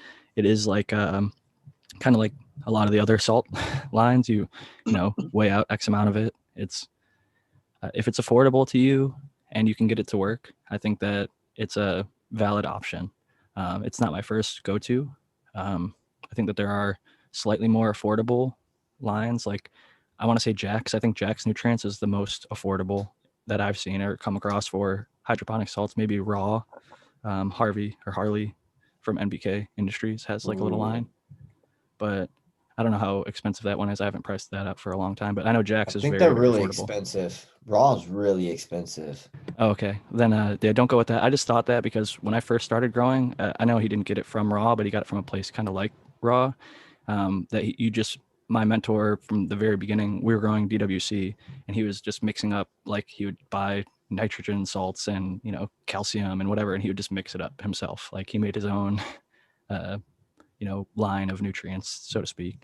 And so that's an option too. And I know that there's probably some website you can go to, like some ag website where you can just order.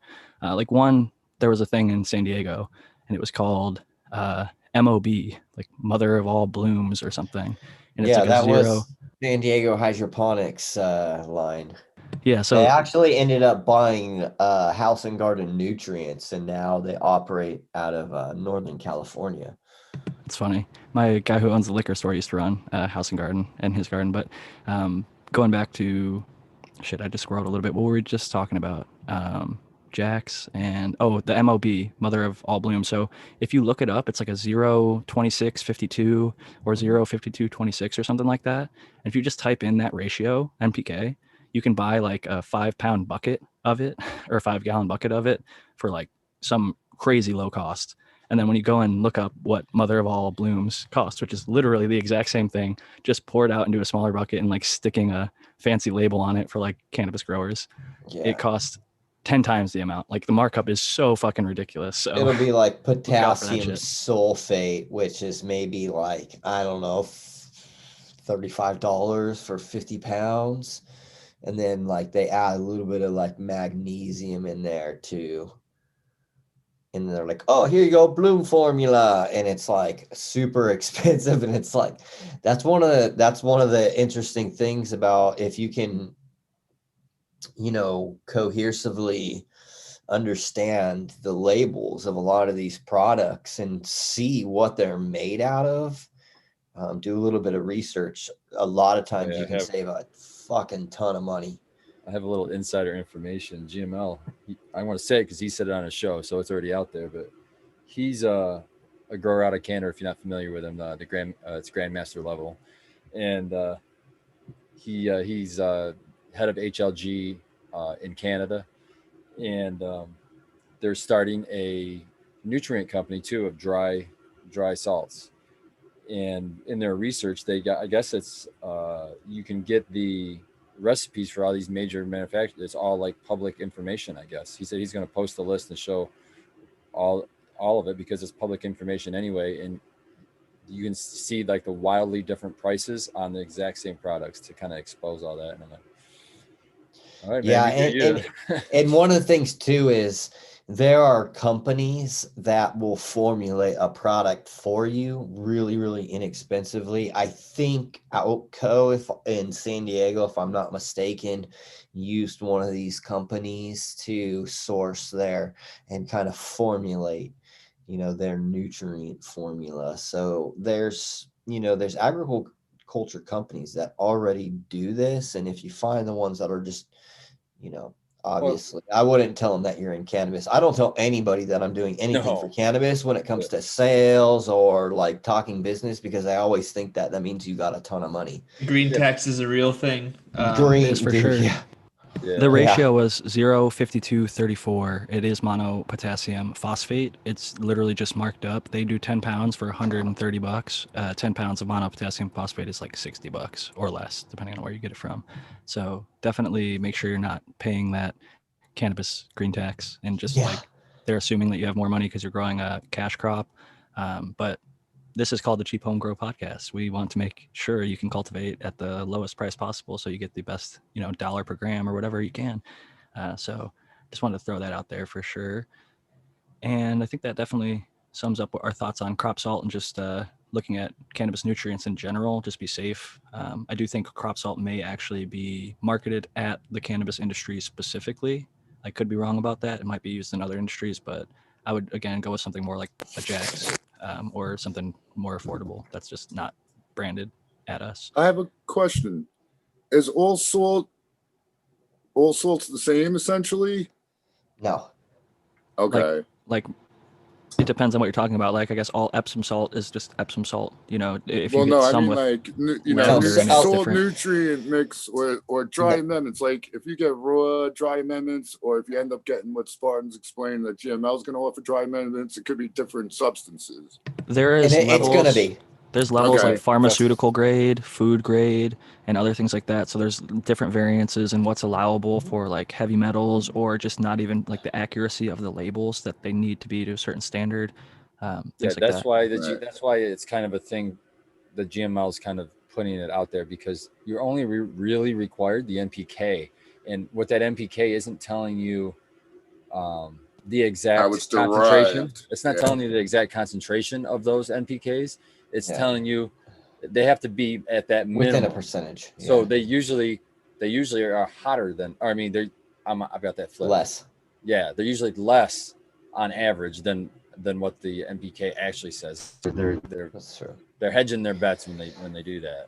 And they're not always produced the same either. So here's the thing: if you're going to be metals, a nutrient formulator, right?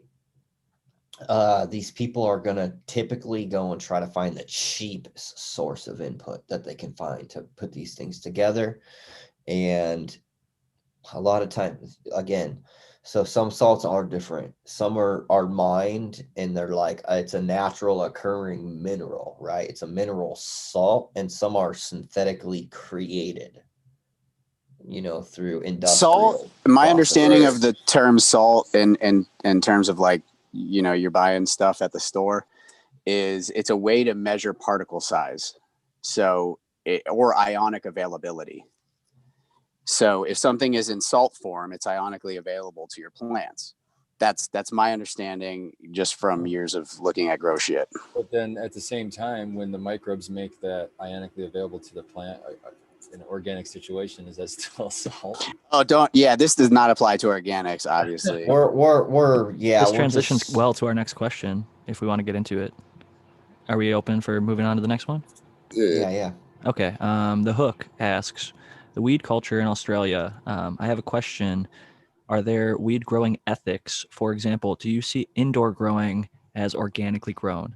I'll jump on that first, I guess. I'll say yeah, because there's organically grown food that's like to the organic standard. It depends on what you want to call organic. California's standard is different, but there's like a federal standard in the United States, which cannabis can't fall under technically because it's still federally legal. Although there was one guy, Farmer Tom Lauerman, who was in Washington, who had the organic people come out to his farm and actually certify his cannabis farm as organic. So there's at least one organic cannabis farm. It is a semantic question, so I guess like I won't say semantics aside, but the issue of light doesn't personally bother me. I get it; everybody would prefer everything to be sun grown in a field, but in certain climates, the environment's not good enough to grow cannabis or food in general. So like, why push for food scarcity just to like have an organic label? If like Brandon, for example, has a greenhouse that has some lights, those lights kick on. I don't know how often, but they're not on all the time. So it's like to call it not organic because there was a light above it at some point. Like a lot of greenhouse stuff. Oh no, those things are grown on stuff. all the time. And in the summertime, I would imagine it's probably not going to be the case. But Right maybe now they're on. But yeah, in the wintertime and like in California and San Diego, No holds we're barred not over going to here. we're not going to be pumping our lights as much. We'll have them, but Yeah. we're also going to have a sensor on the roof that calculates our DLI and pumps down the perfect amount of ppfd throughout the day. Yeah. And so there's definitely like levels to it, but for me, organic is more about, one, I'm not having the banned chemical pesticides and things that are allowed in like conventional for like whether it's agriculture for food or even just like generally most salt growers I know wouldn't spray any of the pesticides that are used for like tobacco, for example, right? So I do think that there's ethics in growing, and as far as like organics is considered, I think a lot of people try their very best. And for me, I think that's like all you can do is try and keep on learning more and try to put your best foot forward. We're not all going to be perfect. Maybe you'll have a light above it. Maybe you'll have to use some like spray that you don't think is necessarily like fully organic, or I think there's definitely some exceptions. I think that I know what we're going to see moving into the future, especially with the like terroir cannabis. We're going to see what is labeled as like terroir. This is going to be the naturally sun grown, where they're using type of native soils and they're protected regions. But I agree. There's going to be levels. There's going to be levels to this shit. It's going to be like, you want natural, not touched, a bird didn't even fly by this plant. okay, that's like, you know, your high quality terroir, whatever, vintner's blend, such and such. But, you know, there's going to be room for everybody, and there's going to be niches everywhere in this industry. So, you know, I've been approached with this, you know, how could, you know, and usually it comes from people who are like, who, you know, are trying to come at it in a negative manner. I cultivate with, you know, organic soil. I guess it's not really soil, it's a modified growing mix. Everything I do is based off of the concepts of biology in nature. I'm trying to use full spectrum lighting. I'm trying to minimize my footprint. I'm trying to minimize my input cost. I'm trying to minimize the amount of water I use. I'm trying to use things that are natural as far as pesticides, fungicides. Can I cut you off real all quick that. just to help clarify for some people? Because you said I'm not growing in soil, and like 90% of people are going to call what you do soil growing. But then like the Yeah. soil purist will say soil consists of sand, silt, clay, and organic That's- matter. So it's- you don't have the sand, silt, clay. You're doing organic matter, aeration, and other things like that, right? It is, you know, and it's not a naturally occurring soil. You know, there's not been any natural weathering occurred. And I think that, like Aaron said, we're going to have different levels. There already are levels. We have outdoor commercial, we have indoor commercial, we have indoor boutique, we have outdoor boutique, we have terroir set up in California. It just hasn't been implemented. It's legally in There's up to light depth, 15 there's and full 64. season. There's so many different ways to go Yeah, about I it. think this is not going to be. Here we go. I'm going to be disagreeing with, I guess, again, but I think terroir is going to only be used as a marketing scheme, and it's not going to matter for much, because I believe that the only thing that this should be done, I think we should scrap the idea of terroir, because I don't think Spartan Grown can go to that patch of land and grow the exact same Bingo. strain and come out with the same result as Matthew Gates or Jack Greenstock or anybody on the panel. I don't think that's possible. Not in my experience. That's part of your terroir. But here's the thing. So that's the In thing. It's not, terroir. no. What I'm Yes, saying is yes. we need to concentrate on credit to the grower. Exactly. The So brand. let me Terroir does that, though, let me in a way. chime in here. No, because that's No, saying but the land. but there's something going on out here. You don't understand terroir. I'm just going to put it out there. If you think that, you don't understand terroir. Terroir offers Wait, the what? grower way more money.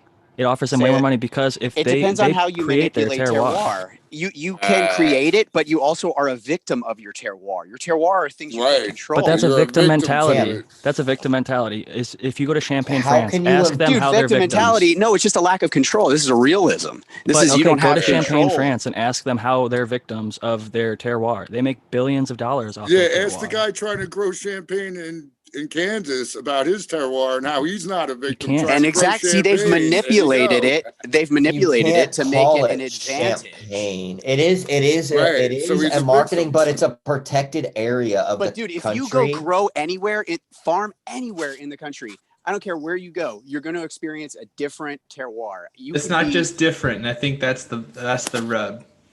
Yeah. But here's the thing. They're not like, if saying you that go- it's different. They're saying that it's better for a particular reason in some particular way. And I disagree. And then it is. And yeah, that's okay to disagree with. I not think even that's better. totally It's just valid. distinctive. We're just talking about Yeah, distinctive microclimates. Let's talk about terroir for a second and what this actually it's also entails. soil. I mean, It is. It's the biological. It's the biological drivers of the soil systems. It's the abiotic stress factors that come from, or abiotic and biotic stress factors that come from the soil and the environment.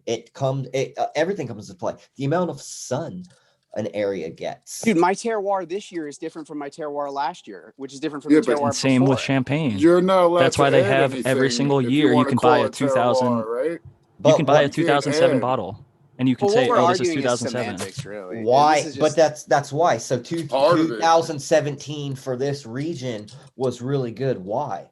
The reason why it was good is because the environmental conditions for that year made that crop a little more special, a little more flavorful, a little more on it, right? So that's what these people are. I argue that.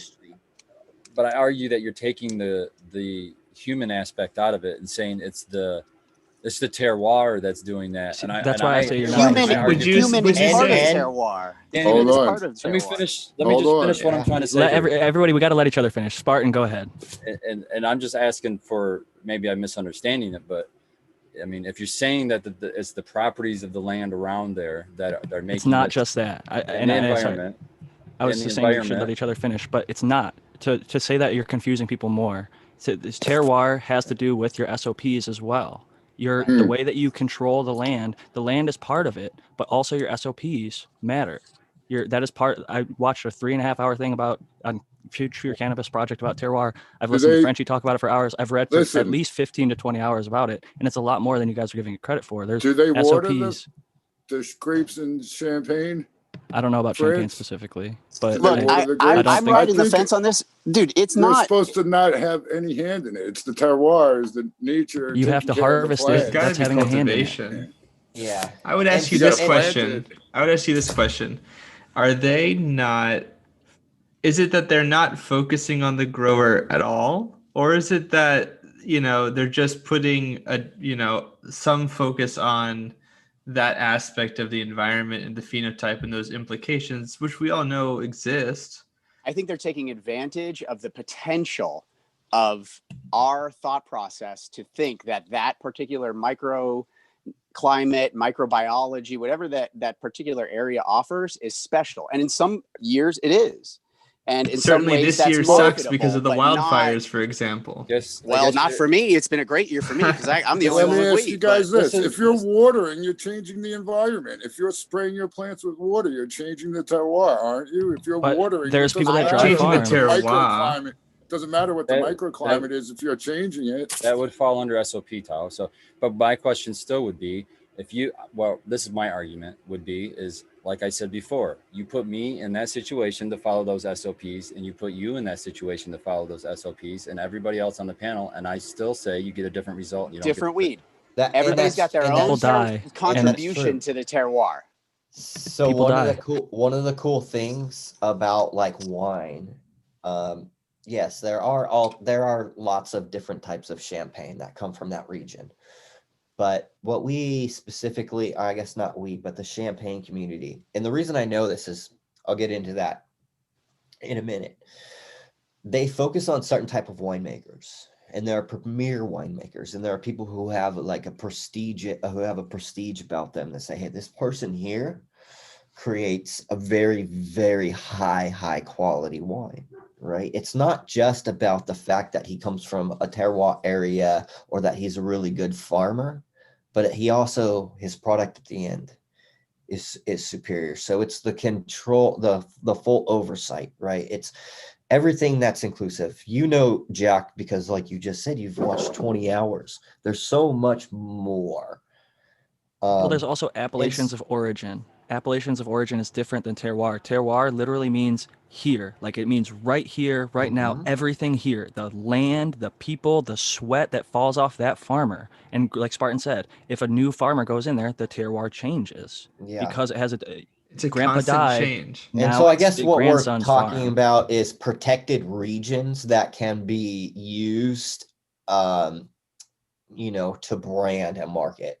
In some ways, I feel like it's kind of like saying, this is a little bit more neutral, but it's kind of like saying like, oh, I like to buy X product from this location because of XYZ qualities, right? Like that's not technically terroir, and I know that's a more complex concept, but it's kind of like there too. And the people producing the product or the sourcing of like maybe the ingredients that you use to build the product, all of those things kind of factor in as well. Dude, and I kind of love think that. terroir is like that, right? And we need a new term. We need a new term. How It's about not. We don't have coffee? terroir in cannabis. We have something else. Well, How do we not because then? we have Kona legacy coffee. farmers that have been Legacy. working plots of land. I call them There you go. legacy farmers, and these are the Coffee people from- who are working plots of land that they've been, some of them have had, third generation farmers that are working. So then, is your soil part of your legacy? I suppose it is, right? If you're a It soil It is farmer. It's absolutely.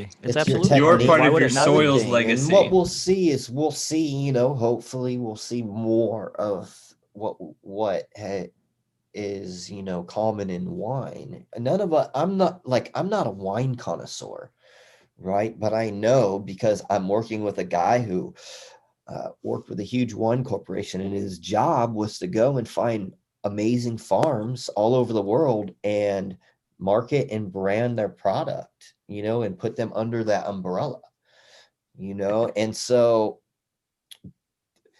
cannabis there's so many different ways, you know. There's not one way to skin a cat. And I think that what we'll see with like the high quality wine branding, it's going to be similar, and people are going to use those things. Legacy farmers. I want to people that answer Tao's have- question earlier. He said, can you water the grapes? In Champagne, no, they're watered naturally all year. There's 4 different regions within Champagne. The Montaigne, I'm not even going to pronounce any of these, but there's 4 different distinct regions within Champagne.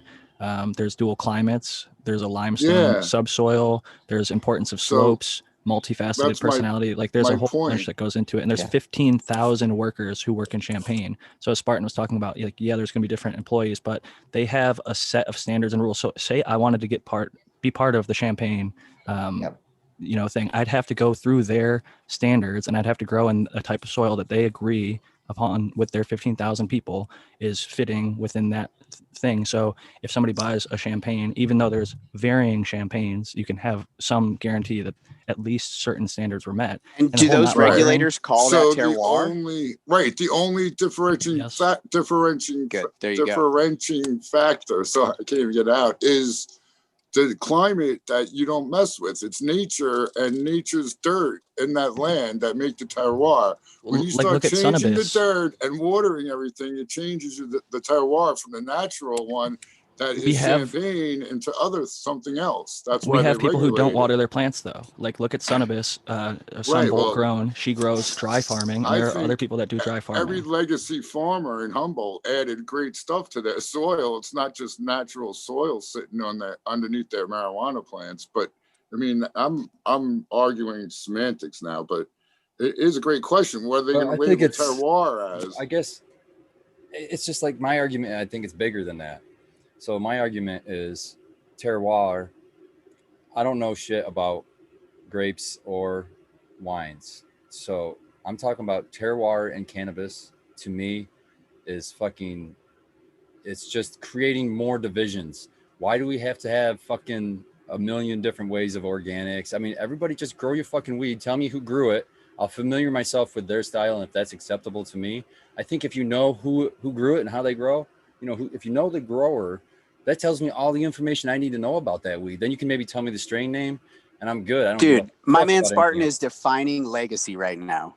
But what you're talking about is also like at the same time, you're an experienced cultivator. You know what you're looking for. There's 1,000 different people growing Gorilla Glue. So if I can get Gorilla Glue that's Sunbolt grown, dry farmed in the same region that's been grown like that, a specific way, it's going to produce a different result. So I can know when I go, like you said, every year it'll be different. It's not going to be exactly the same. That's the same. What's important is the grower, because then that encompasses how it was grown. What's important is the strain name, and maybe include the breeder and strain names. They're choosing. The grower is choosing to be part of that terroir. You're like acting like it's being forced upon them. They're choosing it because they want to, instead of just being organic, they want to be clean green, or instead of being clean green, they want to be. That's just all marketing. Regenerative. All that is. And what's wrong with marketing? You got to sell your shit, right? Not everywhere. It doesn't sell as easy as it does in Michigan. Everywhere. In California, what's wrong with marketing? But you must differentiate as a consumer what is marketing and what is science. I was just saying, I guess my point is what I'm saying is I prefer to know the grower, because that tells me things. If you give me a terroir, it just gives me marketing. It doesn't tell me things. Yeah, Spartan, you say to us that knowing the grower tells you things, but have you ever been lied to by omission, intentionally or unintentionally? You don't necessarily know as much as you think you do, perhaps, even though you think that you know the grower. There's tons of things that you're making presuppositions about, right? But I know the grower. Like when I say I know the grower, it means I've been to, I've met them. I know the grower. Not everybody has that opportunity. I'll say that. And then on top of that, they can also lie to you. That's what I'm saying. We should. That's what I'm saying. That's my utopia. We're talking about perfect situations here. We're not talking about, something that's, we can do tomorrow. Yeah, we're talking about where we're going to take it. I mean, like as the sort of the frontier of this industry, we have the opportunity to shape it and spearhead it in a particular way, and I think that's what we're getting at. All of us here is we don't agree necessarily with the way that terroir is set up. It's good for wine, it's great for champagne, but it's not necessarily where we find ourselves as cannabis farmers. I Well, haven't our heard one understanding of argument to ecology- say it's bad. Yeah, I'm with Brandon- Jack, and I'm all on board. I'm like super into it. I really like the idea. In fact, I think I'm working on some, I'm getting prepared for federal legislation to pass. And when that thing happens, if I can get a bunch of terroir cannabis from Northern California, from legacy farmers, and be able to distribute that throughout the United States. I would say that as our understanding of like ecology and plant physiology and sort of like these big multifaceted facets of plant cultivation, agriculture, maybe our understanding of terroir and our definitions of terroir for what it is and isn't, and how it is or isn't useful to the end user of the product and also the person creating the product might change. And I think that's maybe a diplomatic answer, but I think it's a pretty good one. See, I just don't see the downsides of it. Like maybe it makes it too confusing for the consumer. There's too many labels then or something like that. But for me as a consumer, I also buy cannabis and enjoy it. And I like to see all of the different marketing that goes into it. I do think that there's good marketing and I do think that there's bad marketing. Dishonesty should be discouraged, obviously. But client education, customer education, patient education, whatever you want to call it, is very underutilized and done. At this point, most people don't even know what terpenes are. So everybody's buying, I say everybody with quotes, is buying based on the highest THC. So to expect any of these consumers to all of a sudden know about and care about every single subtlety of terroir is maybe a bit of a pipe dream. But like Spartan said, in the perfect reality, in my dream future, I would prefer it if there was a market where I think it's established and I could say like, if I want to go to that farmer who uses terroir, who actually cares, who they paid the money, they took the time, they went through all the steps of the process to distinguish themselves from everybody else who didn't do that. I think that's a benefit. You want to buy think- the F1 Royal from Emerald Mountain Legacy Farms, or you I want to agree buy with from that. ITAL Foundation, or you want to buy from Kevin Jodry's farm. Or even but more so, that's like, the what if Mean grower. Gene? That's Mean the Gene is just like, cultivator. I want to set up me, my neighbor, my next door neighbor. We're all going to start growing in the same soil. We're all in the same climate. We live 100 yards away from each other. We're setting them up like football fields. Here's my football field. Here's their football field. There's whatever. We're all going to grow literally in the same 100 square feet or quarter mile of each other. That's where I start to see, because Mean Gene can only produce so much.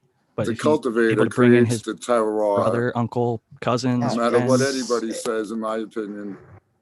I think Even if, that's like what you it's going to say, come down to. It's The going to people come that down are to, on, yeah, for sure. the human Because element even always the plays a same role. people in Even in Humboldt, hydro, even indoors. Look at hydro Okay. grows. Jungle Boys Taking- grow a lot different than everybody else who grows and trying to copy them exactly. Okay, I'm still taking the asshole approach here though, and I'm saying, how does that help cannabis? All I'm hearing is still more love you. marketing. You know what I mean? Like Brandon. because said, you well, grow this is- better. Well, like Brandon, you your said your goal. terroir is better, Spartan. No, it's not even the This is my point. Is like we're creating division. Why? Like Brandon brought up, well, because I can get all this weed out to the people. Well, What's we the can get population weed of out to Michigan? people already. What's Can the I tell you population of why Michigan? the Does anybody division? know? Because there is a division. There are people who are going to produce a subpar product. Yeah, but the Right. market, And if- the market will control that. That if customers don't, Can I want ask you a it, they're not question gonna though? buy it. What's the population of Michigan? Do you know it? No, The but population of Michigan? I don't Listen, know. It's I know like it's- 5 there'll be million. some crap No, it's weed way from higher good than that. 10 terroirs million? too, I bet. I don't know off the top of my head, but I know Did it's you hear me? probably around 9 or 10 or more. I didn't hear you, Tal. What'd you say? There'll be some crap weed from good terroirs, I bet, because of cultivation mishaps and mess ups. So, And preference. that's Not everybody likes sun grown. Most people like indoor. I mean, you're right. Yeah, I mean, if we want to talk about it economically, and you're going to say that the market will control for it, I think that's absolutely correct. It seems like the market might want terroir. What gives you? Did you guys- say most people want indoor? I'm I'll say butthurt this. now. I'm I wanted butthurt. to, and I'll stand behind that because that's Most the way that's people been are for the ignorant, last 30 years. ATG. Because sun Listen, Most grown, people love smoking cancer and salts. Y'all stick to your indoor. No, it's A lot of it's people- 100% true, because the market is that they can't even smell this stuff anymore. All you can do is look at it. And a lot of people haven't I had don't- good outdoor. Like, Mm. not everybody's from the Emerald Triangle where good sun-grown flower is available. Like, if you live in San Diego, it's hard to find good sun-grown compared to That's if I live true. in We're coming out of the 707. dark ages, dude, where everybody grew indoor, and that's where the best weed came from. Dude, times are changing now. But I wanted And to money say, will Spartan, push people you have outdoors too. you have 10 million people in Michigan. We have 40 million people in California, and our market here is much larger. You cannot just grow top shelf and have it, no matter what strain it is, sell for 3,000 to 4,000 a pound. That is not the case out here. It's That's- not possible. I So I haven't said that. I don't. in the past, you've What- said yeah, what is in that? Michigan, I'm just saying, like, from the market, from what I've observed, like looking at like a mitten can of colors, maybe I'm 30. saying, what is your point with terroir? I'm not looking to I'm not looking to jack the price You're saying, up. why are people asking for this? It's to distinguish from the top of the top of the top. It might be more expensive. But It might be but something my that you don't point want to buy. is, do you want to if you want to differentiate yourself, go by the person who grows it. Smoke that shit. Do you like it or do you not like it? If you like it, you go back to that person. But there are But if you thousands don't of like that- cultivators. There are literally thousands of permits in But- California. So you want me to smoke 1,000 different people's stuff so I can know every single Yeah, person? There are a who terroir grows it? million isn't competitions. gonna There's a lot of dictate different quality. indicators if you wanted to sort through. I mean, Terroir Yeah, is yeah, I great think quality. Yeah, it's an indicator. It's an indicator of, Did a any- region, and you can. Did Like I'm anybody saying, Google terroir yet? Because it I has. did. I mean, Some tradition grower- is a part of it. So like the Well, growers I have think to I have trust a- can't grow it. I trust Jack's 4 hours of watching or whatever over a Google. I'm sorry. If you can- just Google it so you get on Definitely the same agree. page, because it's tradition is 2-0. one of the 4 parts of terroir. So it's Yeah. And I think that's why it's important to consider that, like, in much the same way that, like, when we critique quality, it's like, it's kind of a philosophical question, which is why we're having so much trouble with semantics and different definitions. Because much like the word organic, I think people have people will go home and have a different idea and then wake up the next morning and maybe have a slightly altered idea about what terroir organic would be. So, because it can get into the weeds a little bit, but I definitely think that you're right. Tradition plays a part of it. And so for some people, and as we sort of change our cultivation strategies in agriculture, I think that our definitions will change, and our appreciation for what terroir is or isn't, or what people want or don't want. Like for me, I can be kind of strain agnostic, right? So like sometimes people be like, what kind of cannabis do you like? And I'll be like, well, I think I like this because when I was told this is what it was, but I didn't really know, and maybe that means I live in a very scary world when it comes to like knowing or not knowing what cannabis I like, perhaps. And maybe that's a little overreacting, but It's kind of like roulette, though. I mean, you really are just sort of spinning the wheel and hoping that if they say it's Blue Dream, you go to 10 if I'm different being people, you might honest with get the myself same thing. intellectually, right? And I was going to say, I got to agree with Tao as well. It's like terroir doesn't automatically mean that it's going to be better. There's going to Exactly. be shitty ass bud grown from certain terroirs. But like, I will say, like, if I liked the 2019 Northern California Del Norte because it was just a really good year.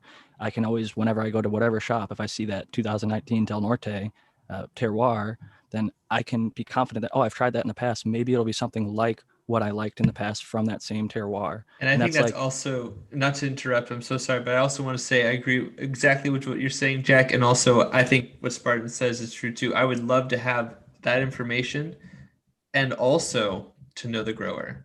I have both of those at my fingertips. And I think that that's the future we'll have. Yes. I think so too. I agree. But what I'm asking, well, I guess it would be the same. But it's like if you could have one or the other, I'd still rather have the grower over terroir. I think that's valid. We don't have that here. I'll say that. Our jars are all, you cannot legally have vertical integration. So if I grow it, I'm not supposed to, people do, I'm not supposed to be able to package it. And then if I package it, those are called distributors. Those distributors have to then take it to either a dispensary or a medical delivery service. So there's a 3-step process: grower, distributor, and like point of sale. So I'm not supposed to legally be allowed to do that. So now what's happening is there are huge mega farms and they'll get bought out their pounds, right? And they'll take all the best buds, put it in a jar, that becomes one brand. And they take the small buds, put it in a bag, a Mylar bag, that becomes a different brand. So you're literally getting like sometimes 5, 6, 7, 10 brands out of the same exact farm with different names, different labels. It goes through metric, it gets tested. They can legally, as soon as they possess it in California, the law right now, they can actually take it and say, I handed this to you. I'm the grower. I know it's Blue Dream. Let's call it that. I hand you my Blue Dream. You can then take it and call it Blueberry Yum Yum, Blueberry Fuck Your Face, like whatever. As long as it's not like candy named or like marketed at children. I can't or believe like you changed the strain name. I'm gonna make that one. Yep. What's it called? Blueberry Fuck Your Face. There you go. And that's really like they can literally call it basically whatever they want as long as it falls within How would they certain get through guideline. metric that way? Because metric makes you keep a static strain name. Or at least I Not thought. here. Really? Wow. As soon as the distributor gets it, and I've talked to distributors and I've seen them really? go through the process, they can change the name 100%. They create a manifest and then it becomes their product, and now they're the distributor, so they get to decide how to market it. That's just more to me. Now this isn't the point that I made today, but I always say I don't give a shit about the strain name. Tell me the grower. You know, Dude, that's fucked up, because that'd be like getting like your Frito-Lay and you deliver your truckload of chips, and then they're like, all right, now slap all those CVS logos on there, and they like sell them as CVS chips. Like that's fucked up. So many They do that. things, so many products in the world are like this, though. That's a dirty secret about edibles is if you see the candies that are like a fruit ring, it's just the actual fruit rings or the gummies, and they're just slabbing distillate on them. They're not actually baking the fucking edibles. They're just like slathering it in distillate. A lot of the like most of the time that's the case. I didn't know that until recently when I talked to shout out to Genevieve Eats Weed, Miss Nudie Grows. She's always welcome back, a former panelist, but she's the one who made me aware of that when she was showing how to make her gummies on Doing It in the Morning with Newts on Tuesday. Is at 6 a.m. West Coast, 9 a.m. on the East Coast. But I just realized we didn't even get through all the questions, which is kind of a good thing. I think we got a lot of them. But we're coming up to 5:50. Yeah. So Spartan, I'm going to give you a chance to go ahead and jump out here, and we'll probably go around to the rest of the panel and do our sign-outs. Man, I just looked down and didn't realize it was getting so late. Holy shit, that last fucking hour went fast. Yeah, shout out everybody in chat. I tried to keep up at first, but as soon as I started jumping on this one today, I couldn't keep my eyes in two places at once. So I'm sorry if I missed any comments in chat. I've been trying to put them into the chat so Jack could get them in there too. So I'm sure I'd missed them, and I'm really sorry about it. You got a lot. I had of a great time. That helps a lot. I had a great time, guys, on the show. Thanks, Jack. Always a good show, and I really enjoyed myself on this one. So hopefully we'll see you guys next week. Thank you again for coming. That is at Spartan Grown on Instagram, at Mitten Canico. He does the GML shows on Friday. He also does Michigan Bros Grow Show right after this, so you can check him out in those places and a few others as well. Thank you to Spartan for coming. I want to remind everybody to give that thumbs up button. There was like 117 of you earlier. I'm not sure how many are with us right now. We've got 123, 123. That's a good lucky number. We've only got 62 thumbs up. So make sure you slam that thumbs up button, go poke that thumbs up button, play with it, make it turn blue from black, whatever you got to do. But with that being said, enough of the sellout aside at the very end, making sure people help other people that are like you, that want to grow cheaply at home, find conversations like this where they can dive deep. Sometimes we get a little bit argumentative. I know that turns off some people, but I think it also attracts a lot of people because we really give out our best information at those times, or at least try to. Sorry for any of the talking over each other earlier. I wasn't doing my best job as host because I was also participating in cutting off of each other, but that's the way it is sometimes when we're passionate about a topic. And I think tonight's was a good one on terroir. I actually didn't see this spiking such a heated conversation, but I'm really happy it did. But that being said, I want to pass it first to Kyle Breeder. He might not be with us. Oh, All right. There we go. Unmuted. Yeah, sorry. Yeah, thanks, Jack. Thanks, Pam, for being here. Yeah, I mean, I know I say this a lot, but I'm glad that we just all kind of keep together as a family and still do this to try and help the community. If anybody's looking for feminized seeds, which is what I specialize in, you can check out my website, which there's a link in all my bios on all social media platforms, but the website is pbreeding.com, and you can find me at Predicative Breeding, not predictive, but Predicative Breeding on all social media platforms. And I hope you guys all have a good night. And Merry Christmas to everyone. I hope everyone's safe, has a good, family get together, and for I guess the best you can. And yeah, everyone take care. Thank you so much for joining us, Kyle. That's pbreeding.com, at Predicative Breeding on almost all the social media platforms. Check them out for those feminized seeds. A lot of people have had great results, so cheers to you, Kyle. Thank you for coming. Matthew, I'm going to pass it to you, but before I have you do your sign out, I have a quick question. It says, for Matthew Gates, what attracts scale in plants? Maybe, I don't know if they're talking about like scale bugs or something, but scale in plants, and what is a good counter And is edema reversible? I don't know if that's a question that you can answer in like a minute or two, but figured I'd toss it to you. Somebody recently it's a great lightning round, high IQ 300% question here. So edema. So can it be like gotten rid of in plants? A lot of times it's very difficult and depends on what's causing it. If it's a pathogen, you can control the pathogen. If it's something like a genetic issue, not so much. As far as scale insects, they're kind of hard. Things don't typically attract them. Their crawlers are really tiny, and they make a ton of them. And the females are just giant. A lot of them live birth, and then the crawlers come out, and then they get into the air. They get onto equipment. They get onto plants, and those move around, and that's how they usually get places. So it's not so much attraction that's happening really, although I have no doubt that there's some of that happens because insects tend to have that, but the antennae are really reduced in scale insects, so there's probably not a whole lot of chemoreception going on. Yeah. So it's more of just they're there and they take advantage of whatever's around them and start going to town on the plants. Yeah, basically they're either guaranteed that they're already on a plant because of their mothers, that they're already in a place that they're going to have their host, or they're so small that they'll get into something else, or they're polyphagous enough that they can eat tons of different things. Very well answered. I'm glad that we did that little lightning round. It is 5:55. We still got a few minutes left for shout outs, so you can go ahead and give your social media plugs. Yeah, so I'm an integrated pest management specialist. My name is Matthew Gates. You can find my content on Zenthonol. In fact, I just 15 minutes ago, I just uploaded and published my integrated pest management of aquaponics in China presentations. You can check that out. And look forward to working with you guys some more. Great chat. We always appreciate having you on this panel. I think you're an extremely valuable member for more reasons than I can name in the last 5 minutes here, but thank you so much for joining us. That's at SyncAngel on Instagram and Zenthonol on YouTube. You can also check out, I believe it's zenthonol.com for some consulting as well. So make sure to support Matthew and all the hard work that he's put in. Next up, we have Brandon Rust. What's going on? Everybody, panel members, it's always great to be here and talk shop with everybody. You can find my Instagram at rust.brandon. You can find my company in my bio, Bokashi Earthworks, also on Instagram. I got a bunch of stuff going on all the time. Growing a bunch of weed everywhere. I've got some new partners out here in Oklahoma. I'm working on getting this cannabis distribution company for high quality cannabis, organic cannabis. I'm going to be working with some of the top processors in the state, award-winning processors. And I'm just, trying to stay ahead and stay current and pheno hunt and do marketing and, stay busy. Cheers to you, Brandon. I'm happy you're busy. Meeting you a few years ago, a few months after you got out, it's amazing to see how far you've come and how busy you've been keeping. It was, I know a lot of hardworking people, and your pace would burn out the common man in no time. So the passion you have clearly shows. The work you're putting in is undeniable, and your knowledge is very welcomed here. So thank you so much for joining us this week. Always appreciate your input. Thanks, guys. Next up, we got the American one.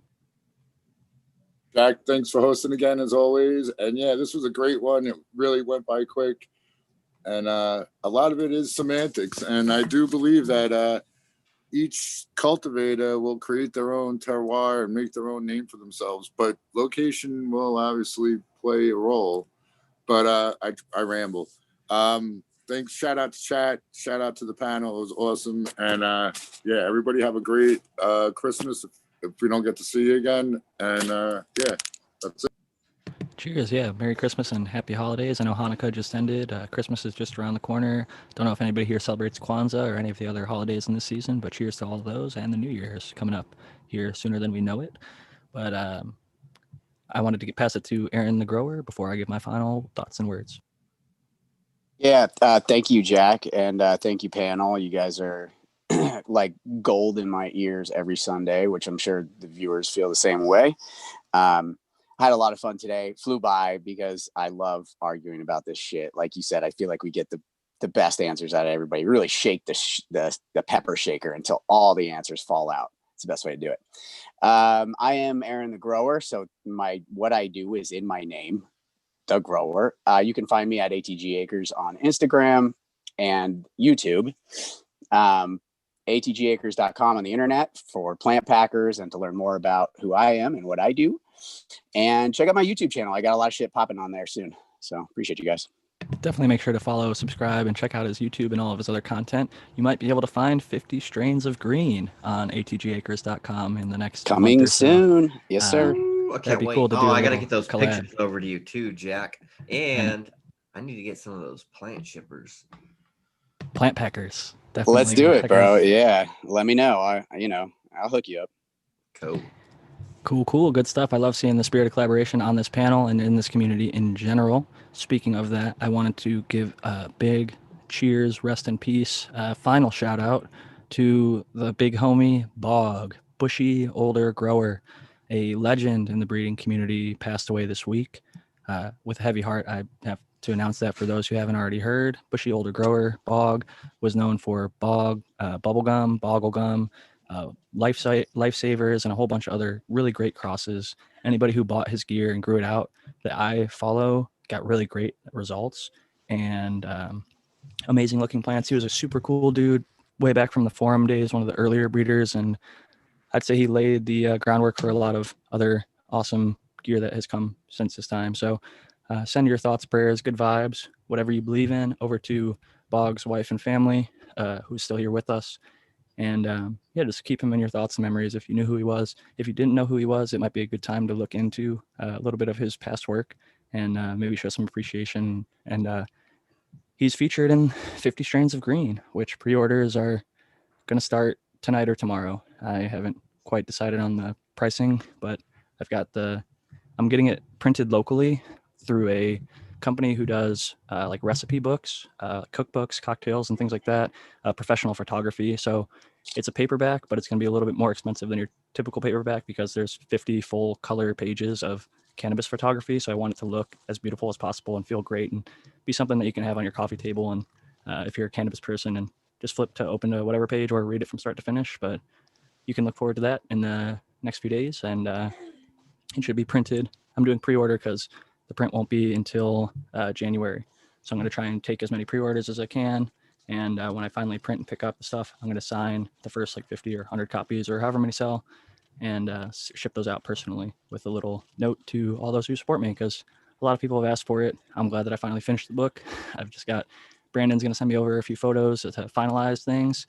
And I'm just doing the finishing up formatting and confirming getting like a preprint from the printer to see that it's to the quality that I expect. But thank you to everybody in the community who's pushed me to write it. And to those of you who are interested in support, if you want to DM me, I'm going to do like a pricing structure. So the first like 10 books are going to be the cheapest. And like the second 10 will be like another price a little bit more. And then like up until I hit a certain number, the price will be flat at that latest number. But I haven't quite decided on that just yet, but I just wanted to give the teaser here. Thank you all so much for joining. This is at Jack Greenstock. Oh, you can't see it anymore because my background faded out. But you can find me at Jack Greenstock on Cannabis as well as Instagram. You can also find me at Jack_Greenstock on Twitter. I really appreciate everybody who showed up to the live and everybody on the panel. So thank you all very much. And since Dr. MJ is not here, I'll make sure to say it for him. But growers love. Till next time, peace and love, everybody. Have a great week.